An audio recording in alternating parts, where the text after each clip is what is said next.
Salve, rapaziada! Thiago dos Santos aqui chegando daquele jeito. Recadinho, primeiro recado pra vocês, assim, ó, e pra mim, o mais importante. Você pegou essa, né? Falando que o Apoia-se. menino faz magia no Mano, computador. entra no nosso Apoia-se. Ajuda a gente com a quantidade que vocês puderem, mas ajuda a gente, porque a gente precisa muito fazer isso aqui continuar. A gente gosta de fazer pra caramba. Com certeza. E eu acho que vocês gostam também do que a gente faz. Então, mano, qualquer ajuda é bem-vinda. E é isso. Vou passar a bola pro nosso É nóis, é nóis. VH7 aqui. Pegou minha cara aí, Luquinha? Tá boa, né, esse negócio aí? Ô, gente, chegamos, tamo juntos. Bom dia, boa tarde, boa noite pra quem estiver nos ouvindo, pra quem estiver nos vendo e pra quem estiver com a gente. Tamo junto. Ó, não esqueça de se inscrever. Pera aí, Luquinha, não sei fazer esse negócio. É isso? Tá focando? Inscreva-se, né? Segue a gente em todas as redes sociais. Tá aí, Luquinha? Tá maneiro? Ai, não deixa de ouvir a gente também no Spotify. No Spotify lá, ó, clica lá nas estrelinhas, que daí recomenda a gente maneiro, certo? Chegamos junto? Já eu dei todos os recados? Acho que foi, né? Eu acho que sim. É, na Eu próxima a acho gente que tem que foi. anotar, porque a memória Porque a gente tá ficando ruim nisso, velho. Mas, gente, ó, vamos lá. Apresentando a convidada de hoje, ela mandou um briefing aqui. Briefing não, que o Thiago mandou eu parar de falar palavras em inglês. Ela mandou um resumo, tá? Ela é nordestina, advogada criminal, membro da Comissão de Igualdade Racial da OAB de São José dos Campos, pós-graduada em Direito Penal, Processo Penal pela FAP, é isso? E com jurisprudência penal no. Aqui eu não sei, não sei que é sei. Essa é a escola. Sei escola. A gente tá com a Ivaneide Gomes. Certo, galera? pegou essa? Você tá maluco? Depois, se você quiser corrigir qualquer coisa que eu falei errado aqui, você pode ficar à vontade, tá? Tá, não tem problema. Mas eu falei tudo certinho. Falou tudo certinho, faltou a pós atual, mas vamos seguir. Aí tem uma pós atual? Tem. É de quê? Inteligência artificial e direito digital. Aí, o que você quer pra você acha que a internet não tem regra? Aqui, ó. Escuta o que essa mulher tem pra falar, tá? Não, não escuta não. Não, escuta, porque Ok. ela é melhor que a gente, isso com não. certeza. Se tem alguém que pode falar pra você como não ser preso da melhor forma, acho que é ela. Porque se a gente for falar aqui, eu acho que você talvez seja preso. Tem Que essa isso? possibilidade. Que cara pessimista, gente. Eu acho que a gente é reacionário, né? Então é mais difícil pra gente. Pô, se você quiser começar pela sua trajetória, por quem é você, como você chegou, de onde você veio, acho que fica bem mais fácil pra gente assimilar quem é Ivaneide. Boa tarde, boa noite. E bom dia E pra bom quem? dia para quem está assistindo, dependendo do horário que vocês vão estar assistindo. Meninos, muito obrigada pela oportunidade. Eu amei estar, na verdade, eu estou amando estar aqui. Para mim é extremamente importante falar, principalmente no mês da consciência negra. É importante a gente falar dos nossos direitos, é importante a gente falar como chegou até aqui. Bom, como que eu cheguei até aqui? Eu morava há 47 anos atrás. Eu nasci em Sobradinho, 47 anos atrás. Eu nasci em Sobradinho, Distrito Federal. A minha mãe já tinha Sobradinho. 14 filhos e eu era a 15ª. E aí veio a parteira e falou assim pro meu pai: você tem que tirar a sua esposa daqui. A sua esposa tem que ter o último filho dela na cidade. Nós morávamos na roça e todos os meus irmãos foram nascidos através de parteira. Não sei se vocês conhecem, mas provavelmente algumas pessoas que vão ouvir vai conhecer. E aí ela falou assim, mas por que não? Senão ela não vai nascer. Provavelmente ela não vai nascer, ela vai ter problema. Ou se nascer, vai ter problemas. E realmente eu tive problema. Não, tô brincando. Aí o que acontece? Meus pais minha mãe foi para Sobradinho, em Brasília, anda mais ou menos em torno de 1.000 quilômetros, 12 horas da onde a gente morava para Brasília. Ele ficou lá, morando por um período na casa do meu tio, e me teve. E para mais surpresa, naquela época, ou agora, inclusive na roça, não existe essa questão de pré-natal. Tá? Então não existe, não sabe. Então a parteira tocou e percebeu que tinha alguma coisa diferente. Geralmente a criança, quando está próxima de nascer, ela já vira a cabeça e a minha cabeça continuava em cima. E ela falou, tem alguma coisa errada. E por isso que ela mandou. Então, não foi uma visão que ela teve, foi o toque. E aí, foram para lá, eu nasci. E quando eu nasci de bunda para frente. Eu nasci, tipicamente, com a bunda pra lua. Caramba. Igualzinho minha É, filha. Minha filha foi assim também. Então eu não nasci de cabeça pra frente, eu nasci com a bunda pra lua. E aí, se fosse na roça, provavelmente eu não teria conseguido nascer. Eu teria morrido no parto. E provavelmente até minha mãe poderia ter morrido. Então eu sou a 15ª de 15 filhos, certo? E assim que me teve, assim que deu alta, a gente já foi embora, a gente já foi. Eu venho de uma família bem humilde, na verdade, tão humilde que a gente não tinha roupa. Quando eu nasci, eu não tinha roupa nenhuma. E aí os médicos, enfermeiras fizeram a vaquinha e aí conseguiu pegar roupa e entregar para meus pais. A gente morava no barraco. Aqui, na verdade, aqui em São José tem barraco, sim, mas lá em Brasília, mais ou menos em 70, que foi no período que eu nasci, era menos ainda. Então, era uma coisa muito pequenininha, não tinha banheiro, era uma coisa tudo muito compartilhado. Então, eram umas 10 famílias compartilhando o mesmo banheiro, praticamente a mesma cozinha, e assim por diante. Quando voltamos para lá, e aí eu fui criada diretamente na roça junto com meus pais eu tinha irmãs mais velhas e foi tendo filhos e elas não podiam ficar na cidade grande, elas moravam no Rio, moravam em Brasília. Nesse período, elas tiveram filhos basicamente na minha idade. Então eu tenho sobrinhos que praticamente eu tenho 4 sobrinhos que têm a mesma idade, basicamente de meses. E as minhas irmãs não podiam criar, então elas não tinham apoio. E meu pai levou tudo. Então eu cresci com 7 crianças. Meus 2 mais velhos, mais os meus sobrinhos e eu. Então, basicamente 7. Então, era muito divertido. Aí lá tem um rio que passa, a gente tomava banho, bebia água, fazia praticamente tudo lá pelo rio e carregava. Então, carregava eu estava até lembrando ontem que, sabe os latão de tinta? De pintar. Então, quando a gente achava na cidade, meu pai ia para a cidade, achava, a gente lavava, e dali, do lado do rio, a gente abriu a cacimba. A cacimba é um poço, certo? E aí filtra o que vem do rio. A água vem praticamente filtrada. Então, aquela água que a gente utilizava para beber, para se alimentar, para comer, para fazer tudo. E o banho a gente tomava diretamente na gurgueia. Eu não me lembro quando que eu fui usar um sabonete. Eu acho que eu tinha uns 12 anos já.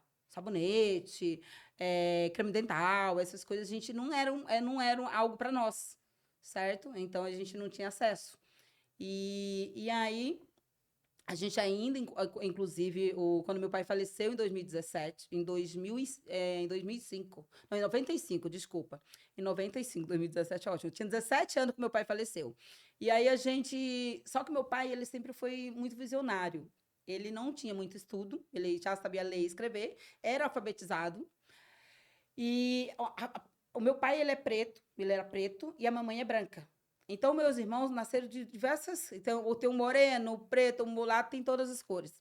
E desde lá, quando a minha avó, por parte de mãe, era branca de olhos verdes. Então, era um pessoal de olhos verdes, alto, branquelos. E, nesse sentido, eles tinham muito preconceito. Só que a minha mãe foi casar com meu pai. Sabe? Meu pai não tinha. Meu pai era praticamente. O avô faleceu com 32 anos. Então, meu pai foi criado praticamente assim. Vamos dizer, na rua não, ele foi criado por padrinhos, criado por pessoas. Mas meu pai foi muito concentrado. Ele sempre buscou aprender, sempre buscou estudar. E o sonho dele era ter filhos formados.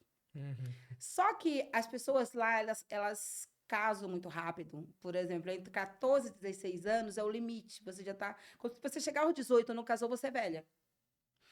E eu sempre tive uma personalidade diferente. E eu acredito que, e como meu pai queria uma filha formada, eu aproveitei a necessidade. Então, ele queria alguém que estudasse. Então, ele fazia de tudo. Então, na época, geralmente, eu estudava de manhã, ia para a roça à tarde. O que eu fazia na roça? O que a gente fazia?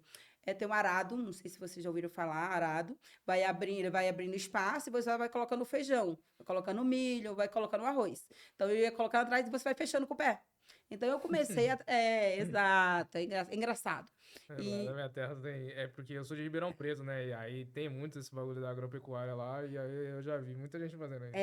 E aí você imagina, você vê assim, nossa, diferente. Não, eu já fiz isso bastante. Então, eu devo ter feito isso por uns. Se fosse contar para a aposentadoria, poderia colocar lá no INSS mais ou menos 5 anos de agricultora, de produtora rural, de tudo.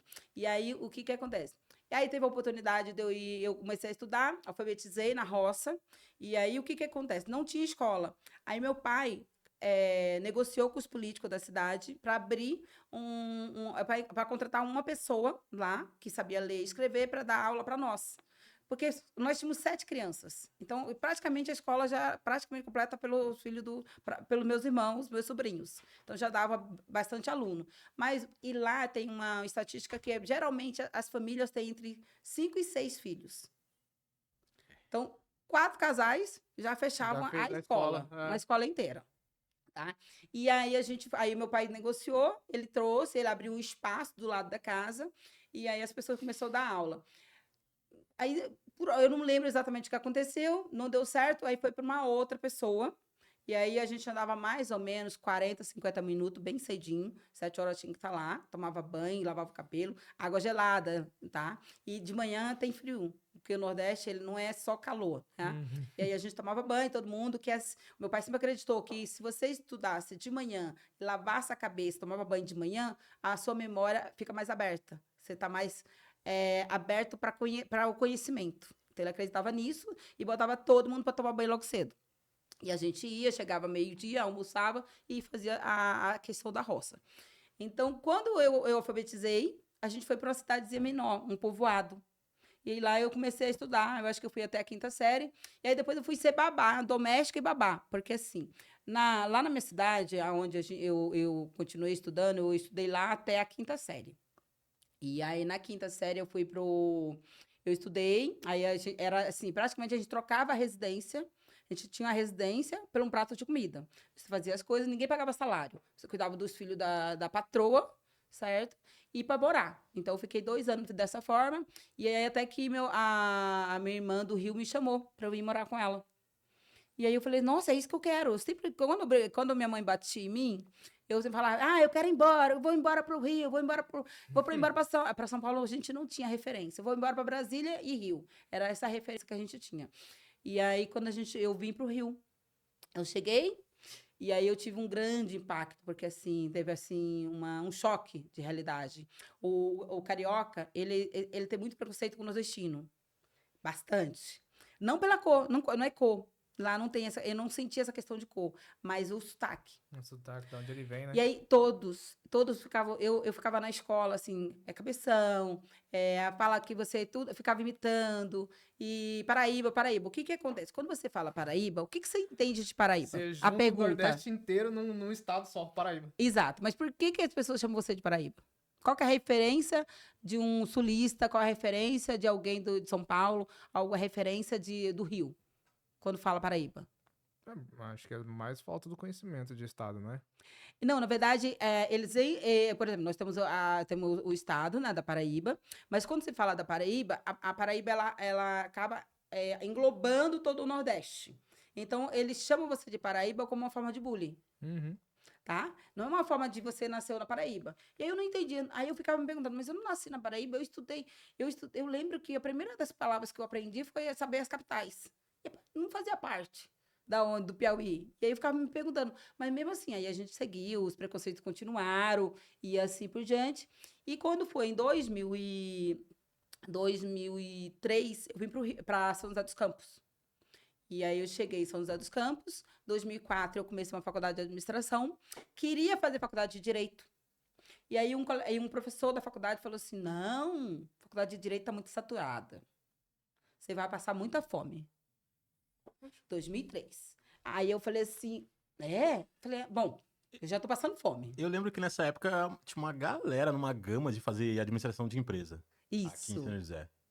Com comércio exterior. Era o Era. foco. E aí, bastante. Comércio exterior, ciência da computação, que aí dava ênfase. Tinha uma faculdade em Jacareí, que era uma das melhores faculdades, que hoje foi comprada, que faz muito tempo foi comprada para Anguera, mas era muito boa na administração. E eu entrei. E aí eu fiz essa faculdade. Naquele período, em 2000, eu entrei em 2004, e aí, faculdade cara, a empresa atrasando o salário onde eu estava trabalhando, não tinha o que fazer, e eu entrei numa crise de depressão, de crise de pânico. Então, eu levei minha faculdade de administração nas coxas, porque você não consegue se concentrar. E você não consegue também falar para alguém. Porque o preconceito é imenso. Você não consegue chegar para alguém da sua sala e falar assim, nossa, eu tô tão tensa hoje, tô estressada. Nossa, tô com minhas costas aqui precisando de uma massagem, mas parece que se eu fizer uma massagem, parece que algo sai andando no corpo de tão tenso. E aí a pessoa fala, nossa, tá louca. Pirou. Então, essa questão, aí eu encontrei esse bloqueio também, fui levando a faculdade, terminei a faculdade, entendeu? Com muita luta, mas eu não trabalhei, tá? Então, eu não trabalhei com direito internacional, como o influencer trabalhou, fez faculdade de direito internacional, né? E aí, executou. Tá? Então, o que que acontece? Trabalhou nisso, na área e tudo mais. Mas eu, particularmente, isso é uma brincadeira, tá, gente? Qual que é o influencer que foi preso esses dias? Que faz... Que fez faculdade? Aí na audiência foi até assim, a juíza perguntou, qual o ensino que você tem? Ela tem faculdade. Qual a faculdade? Comércio internacional, comércio exterior. O influencer que foi pego agora em Arujá, com um monte de carro. O Buzeira? Buzeira. Buzeira, meu colega de faculdade, não um colega, mas ele fez a mesma faculdade que eu. Aí a gente sempre brinca, né? Ele realmente atuou, porque ele trabalhou, ele foi preso por causa de crimes internacionais, assim por diante. Brincadeiras à parte, tá? Voltando o assunto aqui da minha. A gente não vai ser preso, não? Tá Não, tudo não bem? não vai, porque é público. Ah, então tá bom. Se fosse algo em segredo de justiça, eu não poderia estar falando Mas essas coisas. só um detalhe, né? Que o Buzeira fazia essa propaganda, nós também vamos fazer. Não joga na Bet, tá? Não jogue no Tigrinho. Já só deixar esse detalhe aí. E se você tem dinheiro pra jogar no Tigrinho, mano, manda pra gente aqui no nosso Investe, Apoia-se, investe por no favor, nós. gente. Não joga na Bet, O não, hein? retorno é muito melhor, vai por mim. Confia. Tá? Obrigado, Buzeira. E aí, o que que acontece? Aí eu terminei a faculdade só que o direito, quando que veio o direito na minha cabeça? Eu tinha 8 anos de idade. Lá na roça, Sobradinho. carregando, não, Sobradinho, Distrito Federal, não, nem passei mais, só fui em Sobradinho depois, só passando e fui pegar minha certidão de nascimento, quando eu fui casar. Aí precisava da certidão e aí não tinha aquele negócio, não tinha essa facilidade que tem hoje. Em 2013 a internet ainda era muito pouco. Não tinha aquela coisa não tava febre de conseguir, não tinha esse negócio. Aí eu fui até Brasília para pegar minha certidão de nascimento, porque com a que eu tinha não dava para fazer, não dava. Já tinha rodado tudo, tava amarelinha, cortadinha e assim por diante. Igual a minha. Tem que tirar uma segunda via. Aí eu fui lá, depois tive curiosidade. Aí eu passei aonde, aí já não era mais um barraco, já era casa. Falei, deixa eu ver onde eu nasci, porque eu nasci no hospital, mas tecnicamente depois eu fui para uma casa, né? E aí deixa eu ver como que era, porque você fica pensando, né? Nossa, hoje eu tenho uma vida assim, vamos ver como é que era quando eu nasci. E aí você tem essa curiosidade, eu acredito que com vocês também tem a mesma coisa. E aí quando a gente terminei a faculdade, mas o direito, como eu falei, ele não saiu da minha cabeça. Porque quando eu tinha 8 anos de idade, se alguém me perguntasse o que eu queria, eu sempre quis ser advogada. E eu sempre queria ser juíza. Eu não queria ser só advogada, eu queria ser juíza. E aconteceu um episódio nos amigos da minha família, e o namorado da minha irmã foi preso na época, e assim, foi preso assim, preso por homicídio na época, mas não era uma coisa que o cara era mau caráter, era criminoso, e é uma coisa que eu costumo sempre dizer, existe o criminoso, tá? Você defende o cara que já tá lá, tem intenção de matar, existe grandes diferenças para todo mundo que tá num presídio, tá? Às vezes a pessoa tá lá porque aconteceu um incidente, naquele dia aconteceu porque ele estava nervoso, e infelizmente de repente bateu o carro e a pessoa veio a óbito, ou acontece também naquele dia da pessoa não tá naquele dia, alguém acordou com o pé esquerdo, os dois acordaram com o pé esquerdo e você acabou cometendo um homicídio. Existe a pessoa que realmente já tem aquela intenção, tem aquele planejamento, tá?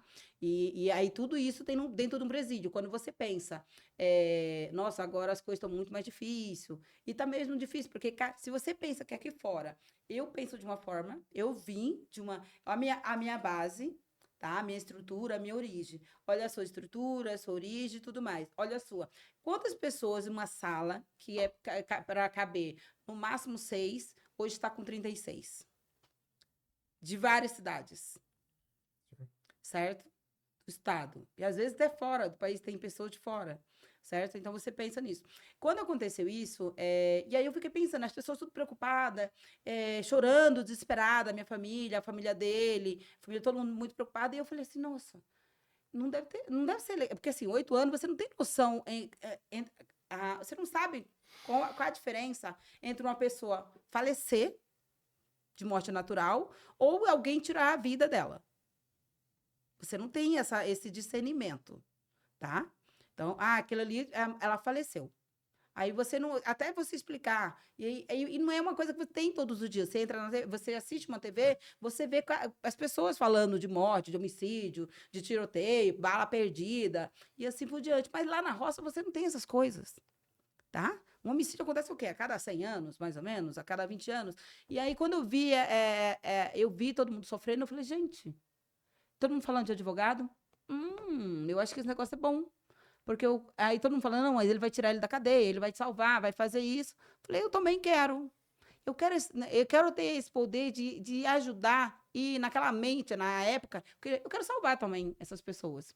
E foi aí aonde surgiu. E eu nunca dizia, e eu sempre, eu estagiei em outras áreas, mas o direito criminal sempre foi a minha base. Tá? E na faculdade eu não tirava nota 10, tá? Eu nem fiz minha prova da OAB, que é a prova prática, em direito criminal.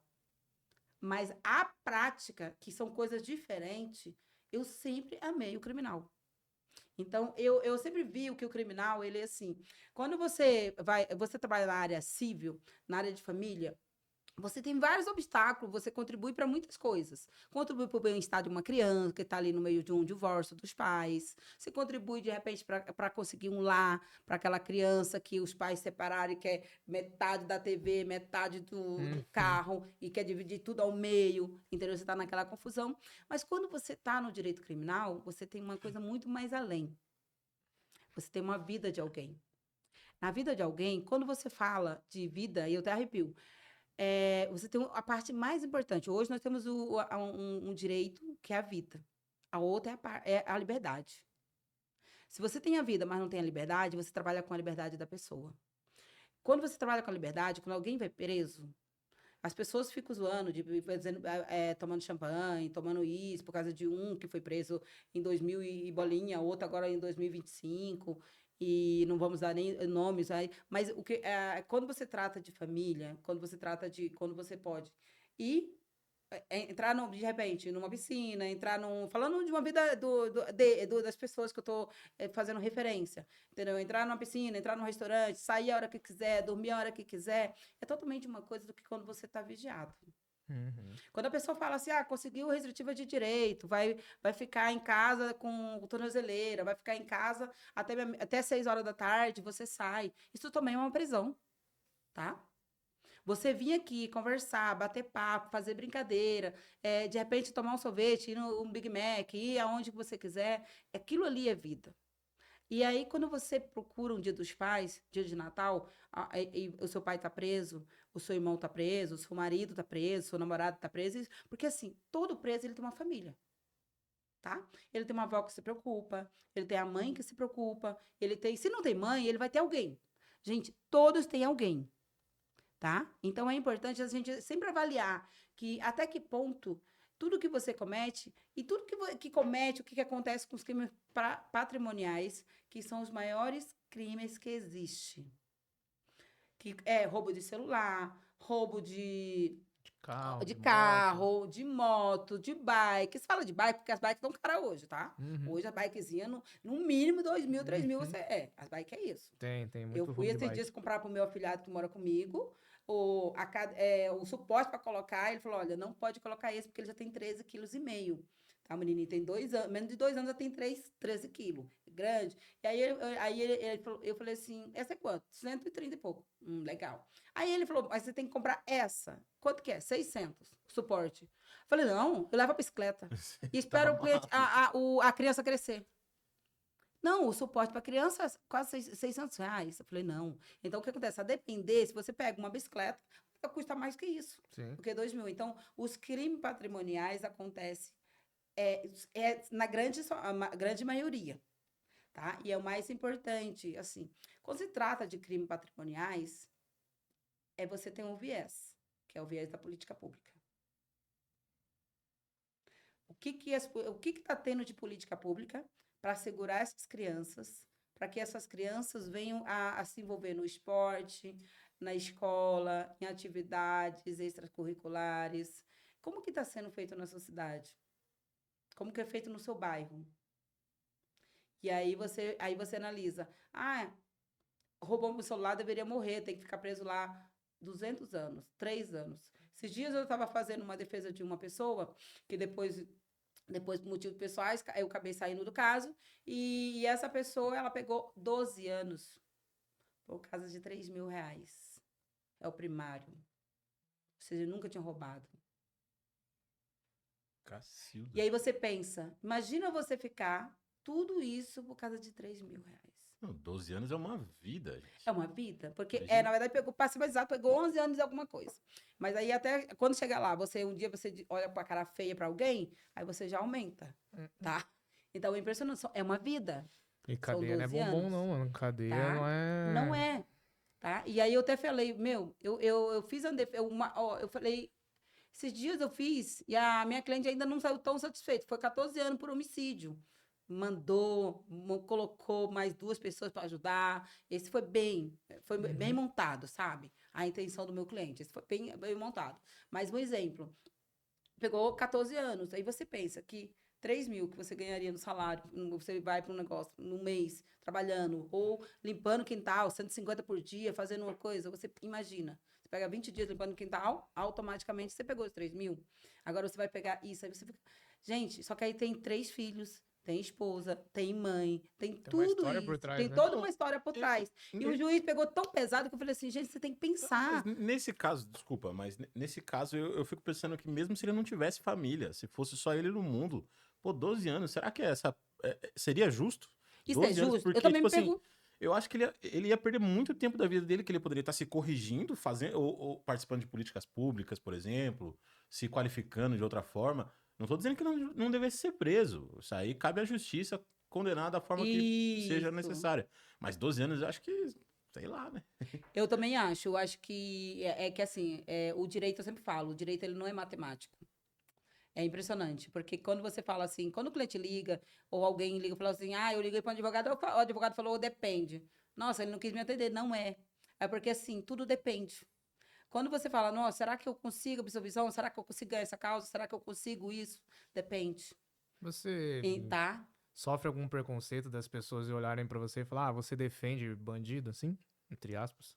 Não, eu nunca me encontrei, eu nunca tive pessoas, pelo menos assim, para chegar Na para sua mim, frente, na né? minha frente, e falar, você defende bandido, tá? Então, eu nunca encontrei com isso. Um preconceito que eu encontro muito, na verdade, pela minha cor, é quando eu chego no presídios, as pessoas acham que eu sou família de preso. Isso acontece sempre. Tá? Exceto quando eu já vou várias vezes Já naquele conhece e tal. presídio, que aquele já conhece, os agentes, tá? Mas, por exemplo, eu já encontrei no presídio dos famosos, que eu tinha cliente lá, já me perguntaram, falou para mim, porque lá a pessoa que é presa por pensão, a maioria vai para lá, né? E fica em ambiente separado. E aí, quando eu cheguei lá, para atender um cliente que não era pensão, era um outro caso, e aí ele chegou, a moça falou assim, moça, o pessoal, familiares de preso por pensão, não entra por aqui, tá? Entra por ali. Então, isso já encontrei. Já encontrei em Guarulhos, assim, também, falando, olha, moça, hoje não é dia de jumbo. O que é o jumbo? O jumbo na verdade, é como se fosse uma cesta básica, que você leva, você entrega, aí tem os dias de entregar para os seus familiares. Então, isso já encontrei bastante. E muito, na verdade. Já encontrei. Mas da pessoa falar assim, você defende bandido, isso. Talvez em alguns casos, em casa, alguém zoando assim, entendeu? Não, mas as pessoas não. Eu não me lembro, não me vem agora à mente de alguém falar sobre isso. Você defende bandido. Ou talvez quando eu posto alguma coisa, tipo assim, eu gosto de postar qual é o direito do preso na delegacia, quando você é preso, o que você tem que observar, o que os familiares têm que observar. Porque é importante, por exemplo, quando você é preso, você vai lá, é abordado, e você pega, você é colocado, né, na viatura, e muitas pessoas aqui, que acontece geralmente, quando a gente não quer dizer o nome das pessoas, os policiais de São José dos Campos, a gente diz França, a da Alemanha, e tem muitos policiais que eles pegam e ficam rodando com você na cidade inteira, vira um tour, tá? Então é importante os familiares, tá, chegar, saber o que viatura foi pega, que abordou ele e que levou. Tá? Então tem um número de viatura. O 7848. E aí, quando liga para o advogado, olha, o meu filho foi preso, foi pego pela viatura tal. Então, naquela viatura, eu já consigo identificar para onde que ele vai. Aí eu ligo para aquela delegacia, a única que vai estar aberta, por exemplo, no domingo. Tem um plantão lá no satélite, ali na altura do Bosque, antes do Bosque, né? Depois da igreja. E aí eu já sei que vão para lá. O que aconteceu? Liguei. Não chegou, não. Mas foi preso 7 horas da noite. Já são 10 horas da noite. O que aconteceu? Tá? Quando chega o preso lá. E aí o preso não sabe nem andar mais. Chega lá o preso, escorregou com a boca Escorregou. no sapato de alguém, né? Tá? Escorregou aqui, olha, escorregou. O menino tá com a boca inchada, Nossa. escorregou. Você acredita? A hora que eu fui colocar no camburão, o menino escorregou com a mão na minha cara. Exato. É igual o Kiko, né? Que tá ligado na mão Escorregou, dele. olha a coisa. Exato. Então é importante, um dos pontos principais, quando um amigo, um familiar faz isso, entendeu? É preso, a gente observar esses detalhes. Porque é importante, porque às vezes eles utilizam muito da artimanha de ficar fazendo esse turismo com você para saber o que você fez, para descobrir realmente. E lógico, existe em qualquer área, em qualquer profissão, existem as pessoas corretas, existem as pessoas honestas, e tem outras que não, tá? E assim, você corre o risco de, além de escorregar, né? Nossa, escorregou! Tá? Não aconteceu nada. Então escorregou. E aí você aparece lá na audiência. Esses dias eu fiz uma audiência de custódia e na audiência ele não. Aliás, eu não fiz a audiência de custódia, perdão. Eu fui contratada para depois da audiência de custódia. Porque assim, desde 2015, todo mundo que é preso, tá?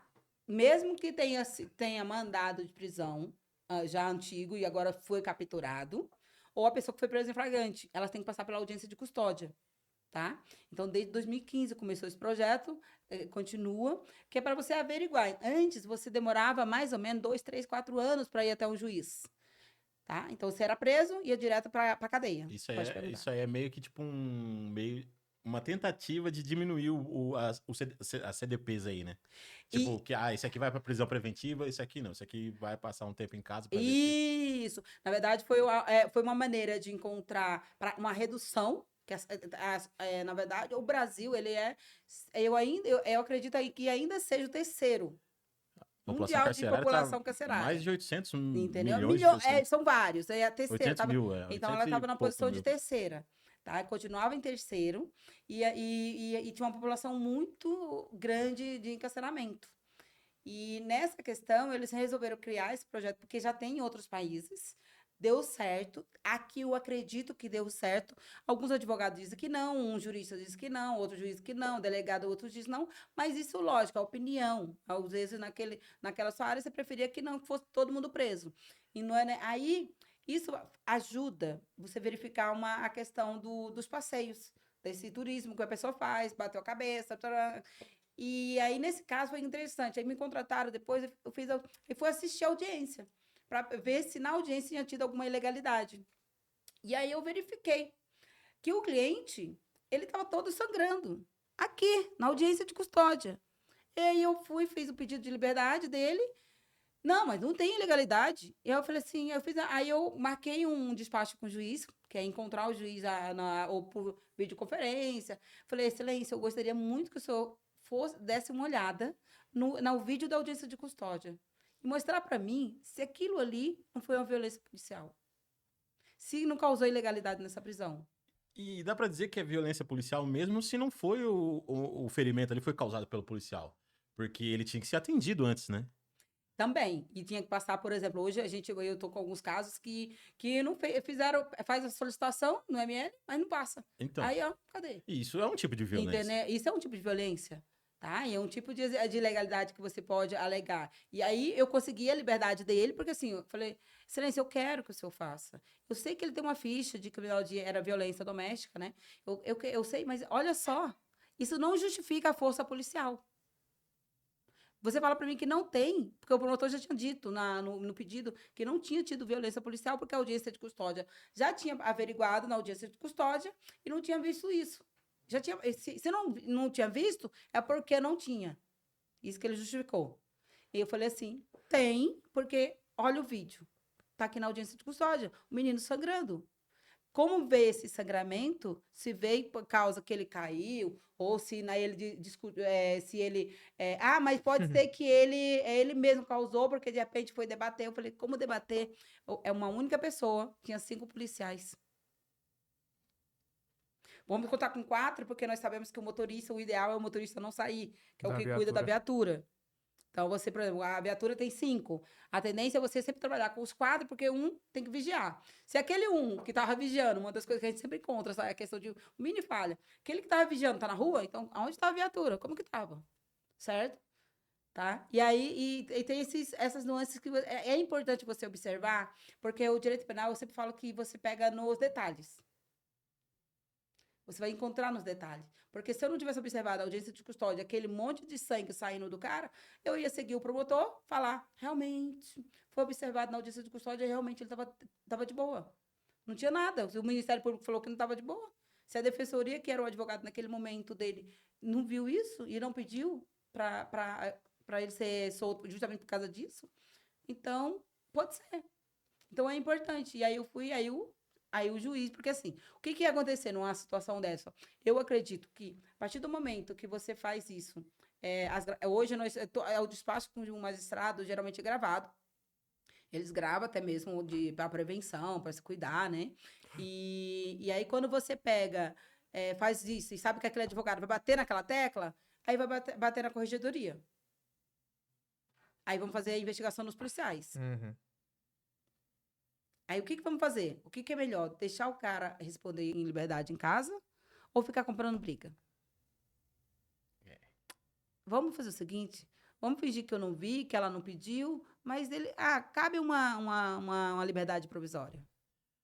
Assim, acho que é uma profissão muito. Desculpa, mas é uma profissão muito maldita, talvez, às vezes, porque como que você consegue dividir? Eu não quero diminuir a profissão de maneira alguma, até porque é uma profissão que eu quis muito na minha infância, igual você estava falando, eu deixei você falar, mas eu também sempre almejei muito essa profissão. Mas assim, é muito difícil você conseguir, não sei nem se consegue também, mas tirar o seu apelo emocional da profissão, né? Eu acho. Porque, tipo, em algum momento você, tipo, deixa o seu julgamento ser influenciado pelo seu emocional. Em alguns casos, por exemplo, igual nesse caso aí, eu não sei qual foi o caso dele, não sei se ele realmente merecia apanhar, merecia, né? Porque vai que é um cara que, sei lá, como se fosse de histórico de violência doméstica, então, tipo, às vezes a sociedade justifica ele ter tomado ele escorregar. Mas os fins não justificam os meios. Exato. Esse que é, por exemplo, que assim, quando você pensa, não vai ser o policial que vai te dar a lição. Exatamente. Tá? Porque esse não é o objetivo. Ele já vai ter um problema sério. Ele ficou, na época, ele ficou 15 dias preso. Então, mas... Já é um terror. Então, tá? eu Não concordo, deve ficar nem um dia. Eu concordo que, tipo, tá? Você, como advogada, a polícia, o promotor, os juízes, todos estão para poder fazer com que a ordem seja implementada, garantida. Exato. Mas em alguns casos deve ser muito difícil, né? Tipo, você não deixar o seu julgamento ser influenciado assim. Sei lá, você tem que estar com o seu juízo perfeito. Então o que acontece? A terapia tá em dia, né? Tem que estar, né? Tem que estar, tá louco. Então, existe influência em alguns casos, só que, por exemplo, dá uma situação que desde o início eu sabia que ele era inocente. Quando a família me ligou, ela falou assim, doutora, a senhora defende inocente? E aí eu falei assim, como assim defender inocente? O que aconteceu? Me conta. Ela falou assim, o meu sobrinho, ele foi preso, tá? Liga a TV, ele tá aparecendo em todos os lugares da TV, porque supostamente ele roubou a casa de um cara influente. e assim por diante. E aí tava em todas as TVs. Como não é... E aí eu fui, e aí no primeiro dia que eu fui no presídio onde ele estava, ali eu já sabia que ele não tinha nada a ver com a questão. Mas nós temos uma outra coisa importante. Quando se trata, a mídia, ela acaba influenciando Sim. bastante. E Ainda mais em caso criminal, né? em Que caso criminal. ela é Então, muito ele tendenciosa. quer mostrar aquela questão, assim, de punição. Vou punir. Então, naquele momento, eu analisei, fui conversar com a delegacia, eu não vou falar, né, onde que é, para não dar nomes, e ali eu senti que aquele delegado, ele tinha sido influenciado para dar resposta para o chefão da casa que tinha sido furtada, Sim. tecnicamente. Então, ele queria demonstrar que, assim, a sua casa está protegida, porque as pessoas que cometeram o delito estão presas. A gente cumpriu o que tinha que ter cumprido. Né? Exato. E ali foi exatamente o que aconteceu. E aí eu comecei a correr, fui fazer várias diligências, fui fazer defesa, investigação defensiva, que é a questão que você, em vez da polícia ir, é eu que faço a investigação. Então, eu vou encontrar todos os meios possíveis, tá? Para que a gente prove que aquele cliente, em vez do promotor, a função seria da promotoria, provar que aquela pessoa é inocente, e eu tenho que fazer o contrário. Então, eu busco todas as provas para mostrar que quem está investigando aquele caso sou eu, e eu vou verificar se aquilo realmente bate com as acusações. Tá? Então, nada batia. Conta de banco não batia, a pessoa não batia, os celulares não batia, nada batia. Aí eu percebi, conversando com ele, falei, gente, pegou para simplesmente para calar a mídia. Falar assim, os que estavam lá foram presos. Certo? E aí, na verdade, a gente descobriu no decorrer da investigação, ele ficou, gente, Natal, nada funciona. E aí eu ia no delegado, conversava, aí ele chegava assim, ai, doutora, seguinte, aparentemente, ele não tinha nada a ver, tá? Mas, uma coisa importante, depois eu percebi, assim, com algumas atitudes, com o olhar dele, ele tinha a ver com crime, sim. Ele pode até ter começado, mas depois ele entrou. Talvez ele não fez parte da empreitada criminosa desde o início. Porque eles tinham um grupo de WhatsApp, é um grupo de pessoas que roubam casa, grandes casas, aqui na região, e ali na região de Arujá, e perto de São Paulo também. E ele não tá tão solto, tá? E aí ele falou assim, mas aqui na delegacia eu percebi que ele não aderiu lá no início, mas depois aderiu. E aí era uma coisa de caseiro. Ele trabalhava. Então, aquilo ali para a TV ficou muito importante. O caseiro do sítio da fazenda de fulano de tal foi preso. Parte, né? Tá? Então, aquilo ali dava chamada. Aquilo ali era uma mídia muito boa. E ali foi. E aí eu fui lutando. Aí na primeira, eu fui até Brasília e não consegui. E aí, quando foi na primeira audiência, quando eu fui fazer, a gente fala assim, tipo a cariação, entre a pessoa que prendeu, como que foi, como que estava, e aí eu só confirmou exatamente como eu já pensava. E aí, todas as vezes, você pergunta assim, e nesse período, como que você se sentia? Quando eu voltava da cadeia, do presídio, do CDP, ele foi preso em 2, ele ficou em Guarulhos, depois ele ficou em Mogi, e aí eu tinha cliente em Guarulhos, e eu falei assim, e eu até falei para ele, olha, eu tô com um cliente, eu quero que você cuide dele, porque eu tenho certeza que ele é inocente. Então, eu preciso que ele consiga conviver aqui no presídio. E aí ele começava a dar atenção, e assim por diante. Porque, assim, por mais que você tenha matado, roubado, furtado, vocês têm um código de ética, tá? Então, às vezes, quando você está lá dentro do presídio, todos têm um código de ética entre eles. Tá? Então, tem a honestidade entre eles, a questão da sinceridade entre eles e assim por diante. Então, eu, como advogada, falei, olha, não como advogada, eu falei, olha, fulano, tal, gostaria que você desse uma olhada, vigiasse esse menino, porque ele não tem nada a ver, eu tenho certeza que ele está aqui simplesmente porque colocou ele aí, mas ele não cometeu nenhum crime e ele nunca entrou numa delegacia. Então, ele está todo preocupado.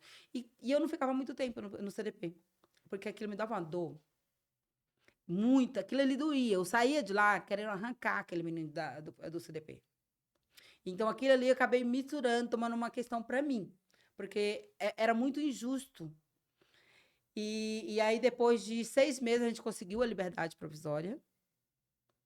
Estamos na fase final do processo. E a conclusão do Ministério Público é que ele não tinha nada a ver com o crime. E detalhe, você falou agora há pouco, depois de 6 meses. E imagina, cara. E, tipo, ele era só um. Assim como ele, deve ter Exato. vários outros. E mais importante, qual que é a cor do menino? Eu pensei nisso no começo, quando você falou.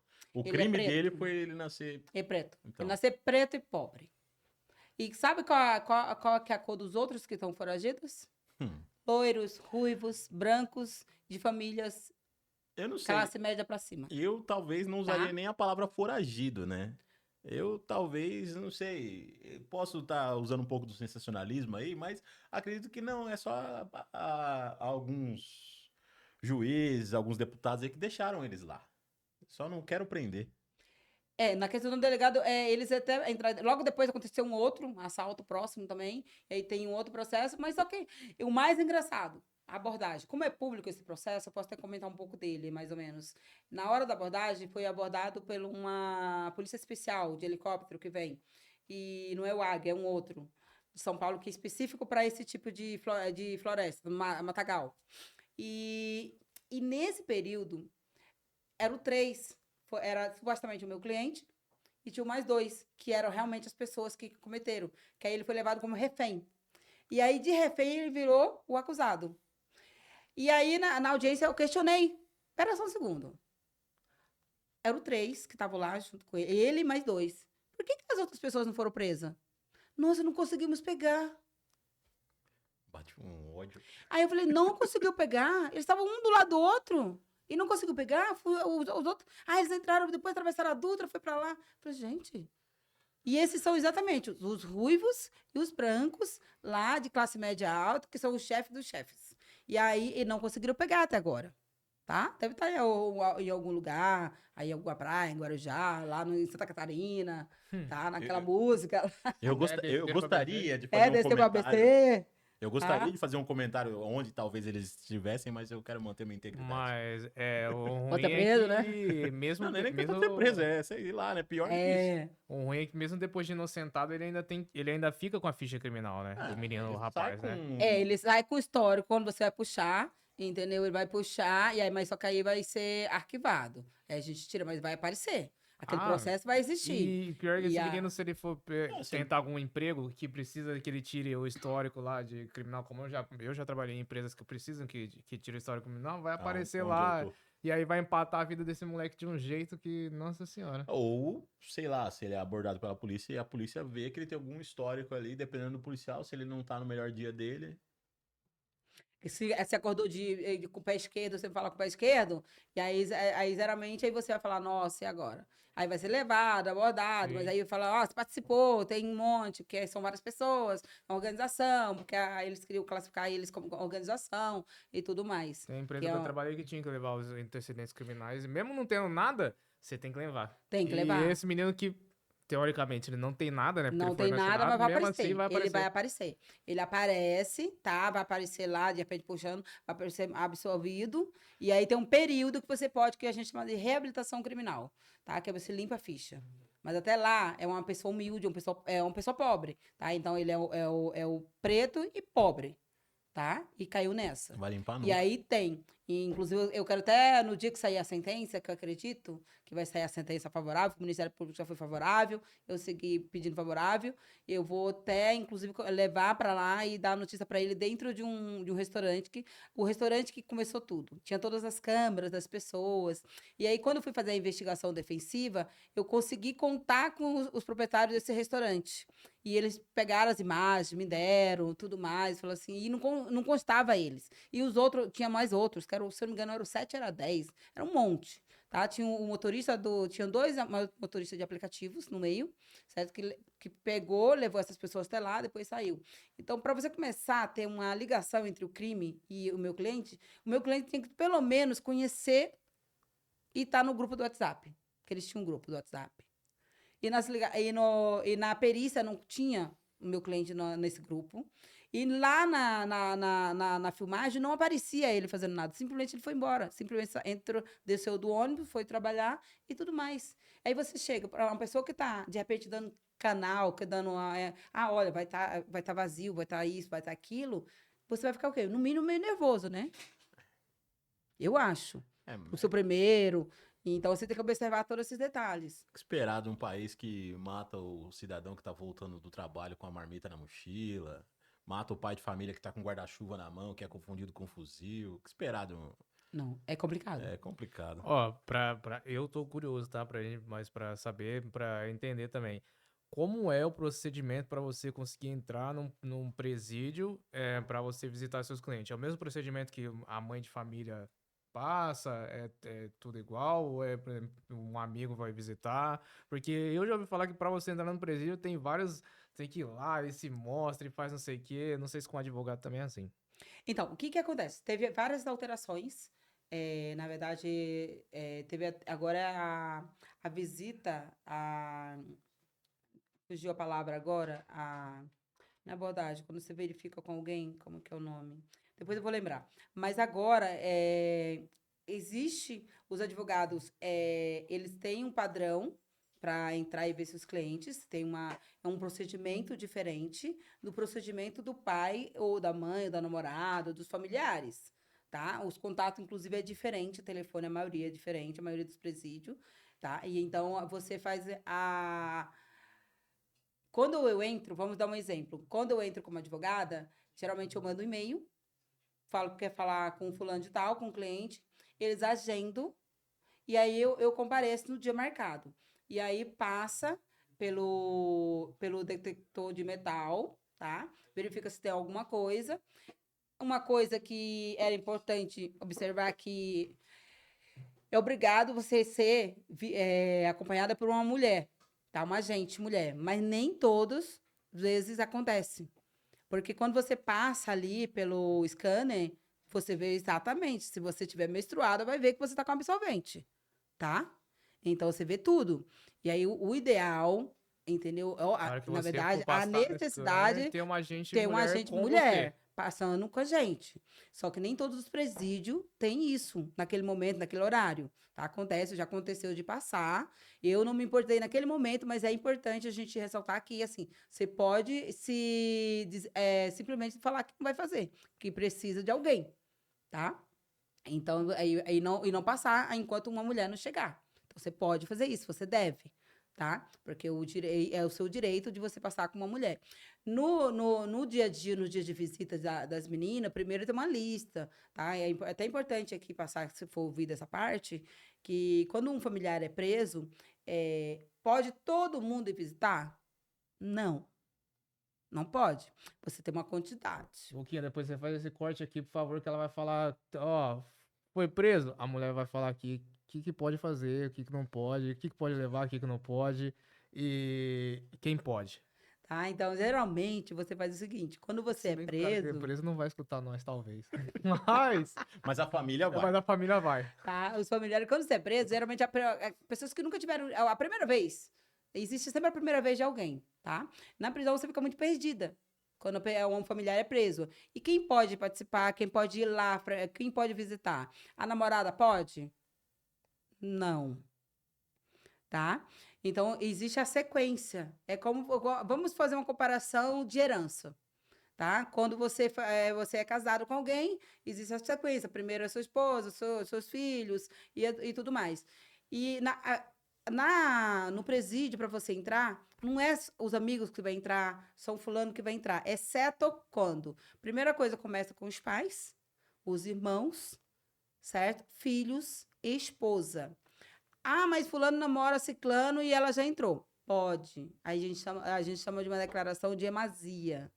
Tá? Sabe esse nome Amazia que é antigo, que é amaziado com fulano? Então, isso acontece, é chamado no presídio. Então, você namora alguém, aquela pessoa, geralmente, é engraçado que, às vezes, o cliente ele não sabe nem o nome da menina completo, tá?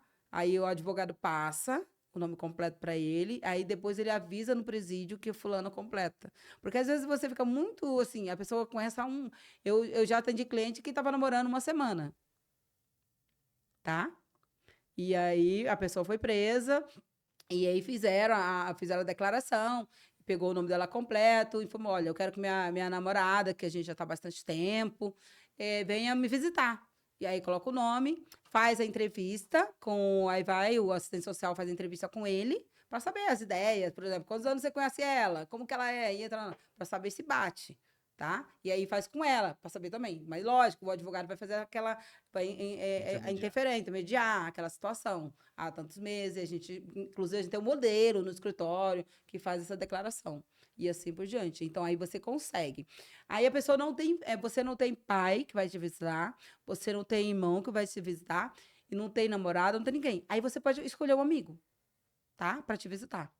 Mas o seu amigo não pode, por exemplo, aí pai, amigo, porque você tem uma quantidade de pessoas, tá? Então é importante, às vezes, a pessoa ficar toda perdida e não é tão difícil. A maioria dos presídios tem um telefone. Você entra no site, aqui é SAP, né? Você entra no site e você vai encontrar, por exemplo, de São Paulo, todos os telefones acessíveis, visitantes, jumbo, disso, daquilo. Então tem as informações, a pessoa liga, vê a documentação.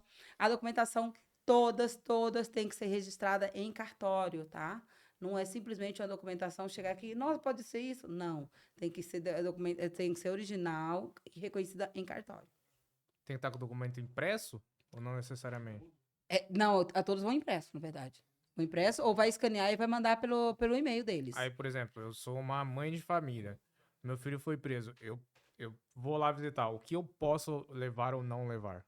No dia que eu já sei que ele vai ficar lá. Isso, geralmente primeira coisa, o seu documento que comprova que você é mãe dele, tá? Isso é mais importante. O endereço, importante sobre isso. Gente, vale lembrar que, assim, se você está respondendo processo criminal, não consegue visitar, tá? Por exemplo, a esposa entrou, vamos dar um exemplo de tráfico, que entra esposa e marido, um exemplo. Foi abordado, o cara ficou preso e ela saiu. Ela vai poder visitar ele? Não. Tá?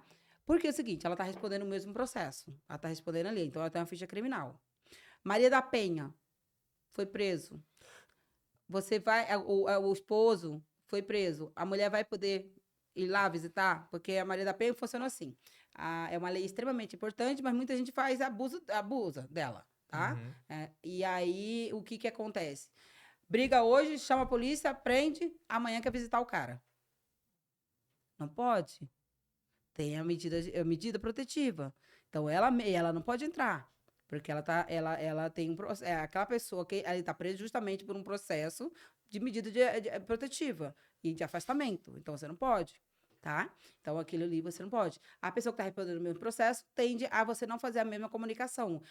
Todas as vezes que a maioria das vezes que você consegue a liberdade provisória, você vai responder você tem alguns procedimentos para seguir. Não, eu tive um cliente que ele cometia crimes pela internet, então ele não pode entrar em nenhum celular. Redes sociais não pode entrar. Então, foi uma das condições, tá? E aí você se questiona. Teve um questionamento sobre isso quando o ex-presidente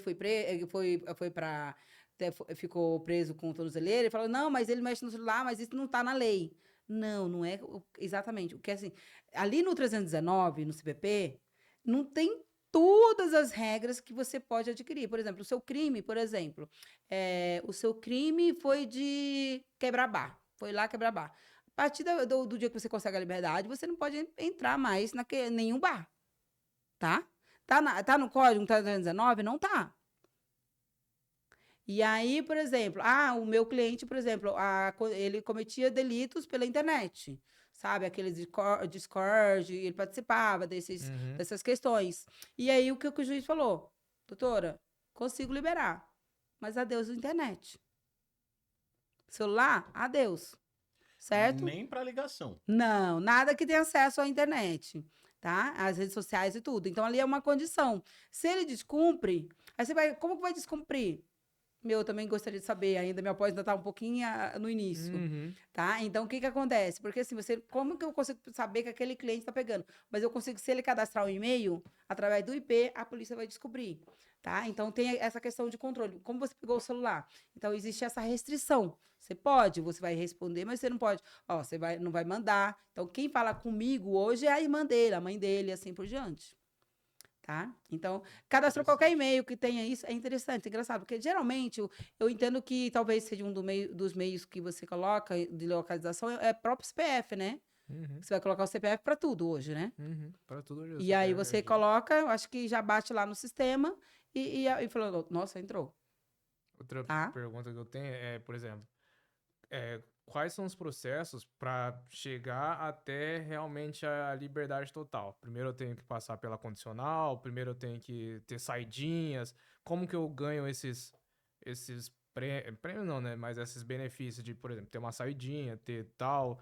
A partir de quanto tempo que eu consigo pedir fazer um pedido de liberdade total do seu cliente, assim? Então, vamos falar do direito penal em si. O que que acontece? No direito penal, ele tem duas fases.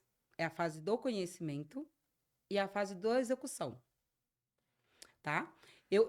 A fase da execução, geralmente, é como se você fosse especialista em criação de jogos, tá? E aí você conhece tudo de informática, mas você não é especialista em criação de jogos. Vou fazer uma comparação aqui com os meninos, tá? Então, o que que acontece? Eu atuo até a parte do conhecimento. Ela é dividida. Aí, quando passa a parte do conhecimento, ele gera um novo processo, que é a fase da execução. Aí é outro advogado. É outro advogado, Isso eu já não sabia. tá? Eu não fazia ideia. Também não. A gente não faz ideia. É uma área, inclusive, totalmente promissora. E em termos de tudo, tá? É porque Pra as mim, se a pessoas. senhora tá comigo me acompanhando, a senhora vai comigo até o final, sim. Não, não é. Assim, por exemplo, eu vou até a fase do conhecimento, que é a fase é onde tem a condenação. Foi condenado, não tem mais o que fazer, certo? E aí agora vai cumprir a pena. Aí é Aí eu vou até essa parte, Ah. tá? E aí terminou e já está na fase de cumprimento de pena, tá? A pessoa já vai cumprir a pena dela, pegou 10 anos de prisão, vai começar a executar, começar a cumprir. Começou a cumprir, aí gera um novo número de processo. Aí vem um outro processo, é um outro número, que é a fase de execução. Aí eu posso, lógico, falar alguma coisa que é assim, a gente acaba aprendendo no dia a dia. Consulta o outro. Isso, mas eu não atuo nessa área da execução. E aí, nessa área de conhecimento, você vem desde a parte do IQEC, da prisão ali, da investigação, ou até a hora que você vai abrir o BO, porque muitas vezes você atua pela vítima também. Tá? A gente sempre trabalha, eu sou advogada de defesa, mas um caso ou outro vem uma pessoa que queira abrir, fazer uma queixa-crime, fazer um BO e assim por diante. Então, você vai e faz a questão do registro de ocorrência, que também você pode chegar, você tem alguns caminhos para chegar a pessoas de saber o que. Voltando. Existe você cometeu um crime contra você, certo? O que você pensa logo? Vou abrir um BO. Vou abrir um BO.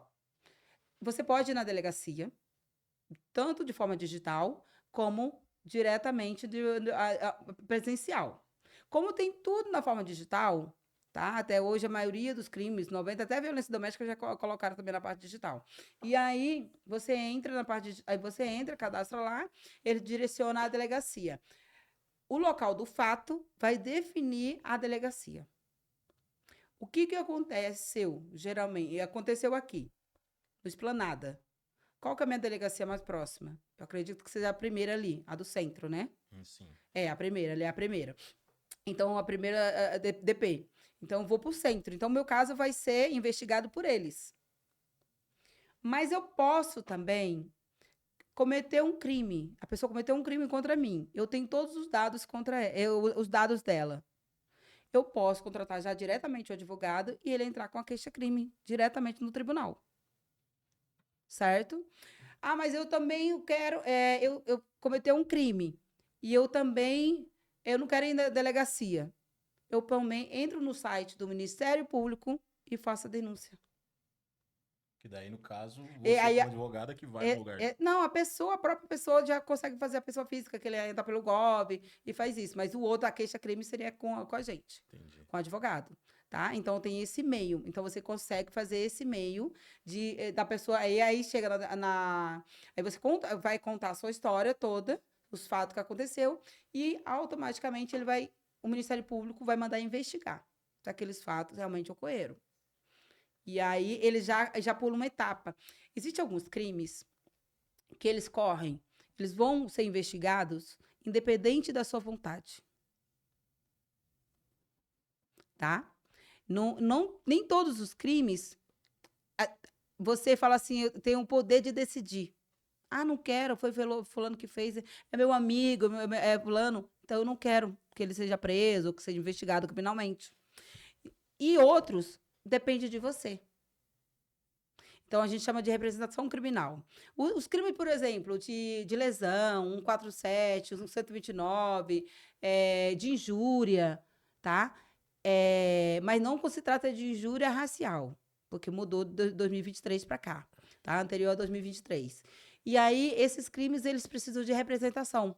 Então, depende de você. Você faz o BO, você tem até 6 meses para ir. Quando você fala, isso eu não foi em 6 meses, perdeu. Você não consegue mais. Eu sempre faço a comparação que eu acho que o direito trabalhista, todo mundo conhece um pouco. Acho que alguém ou processou, ou viu alguém processando, você tem 2 anos depois que sai daquela empresa, não é isso? Para processar. No direito penal, em alguns artigos, em algum tipo de crime, você tem até 6 meses para representar. Caso contrário, perdeu a oportunidade. Tá? Então, aquela pessoa não vai responder. Mas aquela pessoa que cometeu, de repente, uma lesão, de repente, cometeu uma ameaça, tá? Que são crimes que dependem. Agora, por exemplo, uma tentativa de homicídio. Vamos por mais leve, não homicídio. Tentativa de homicídio. Mais leve. Tentativa de homicídio. Quando você chega na tentativa de homicídio, não tem como você falar assim, não, ele não tentou me matar. A Maria da Penha encaixa nisso? A Maria da Penha já é um outro crime que vai depender do tipo de... Por exemplo, se você fez uma lesão no âmbito da Maria da Penha, a lesão precisa de representação. Tá?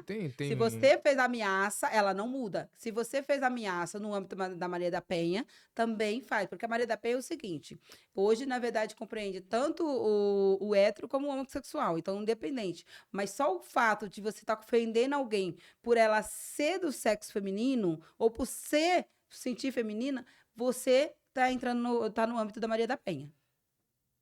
Porque tem né, essa questão da mulher, ela ser agredida, mas ela não querer falar, porque é meu marido, vai levar meu marido preso. Eu acho que uma outra dúvida, que não é uma dúvida só minha, talvez, mas junto com isso daí que você falou, por exemplo, para Maria da Penha, um exemplo, vamos usar ela como exemplo aqui. A vítima precisa representar para poder começar, ou tipo assim, um outro parente entrar com a denúncia? Então, o que acontece? A Maria da Penha, ela tem vários nuances. A discussão de um crime tem vários, né? Mas vamos dar um exemplo aqui. A Mariazinha é casada com o Zezinho, com licença. Certo? Aí aqui, a dona Sônia é vizinha. Tá? Então, eles são casados. Um belo dia, eles resolveram brigar. Ou é aquele casal que se briga. E aí, eu posso ligar. Esse aqui pode ligar pra polícia. Tá tendo tô ouvindo, a mulher tá sofrendo, pode vir? Aí, automaticamente, essa fez a denúncia, tá? Inclusive, não precisa se identificar, só falar que tá acontecendo no endereço tal, e aí você fez a denúncia, certo? Quando a Mariazinha chegou, aí ele foi lá, pegou em flagrante, foi preso. Tá lá preso. E aí, nesse dia da discussão, teve vários crimes. Aí ele a chamou de todos os nomes, vagabunda, puta, todos os tipos. Ainda deu um soco na cara dela, cometeu uma lesão. E se você falar para alguém, eu ainda vou te matar. Fez uma ameaça. Tá? Aí nós cometemos o quê? Temos a Maria da Penha aqui, tá? Ele foi preso, justamente porque estava ali, brigando. Só que aí chegou lá, Ela chegou na delegacia. A senhora quer representar sobre o crime de lesão, sobre o soco que ele te deu na cara? Não. E sobre falar que vai te matar? Também não. Aí o que ele vai responder? Por um único crime. Ele já vai tirar o lesão e vai tirar a ameaça, Só com a injúria, né? tá? Certo? E aí a injúria também é. E aí ele vai ficar com a questão da discussão, tá? Então, na briga do fato que ele foi preso porque teve ali, mas os crimes de lesão e o crime de ameaça, eles já vão ser retirados. Porque assim, tem o crime da Maria da Penha, em si, que já houve ali batendo, discussão, e aí, mas os crimes secundários, vamos dizer assim, eles já não vão, porque ela não vai, ela abriu mão, tá? Sim. Então, nesse caso, agora volta aqui o Zezinho para cá, pro lugar dele, que ele já voltou, já tá em liberdade provisória. Aí a Mariazinha já tá em casa, tá? Então, nesse tipo de caso de Maria da Penha, e aí sempre envolve são diversos, tá? Eu lembro de uma situação que aconteceu um tempo atrás, que naquele crime, a pessoa, ela pegou, tacou fogo na casa, chamou ela de todos os nomes, então ela causou dano, tá?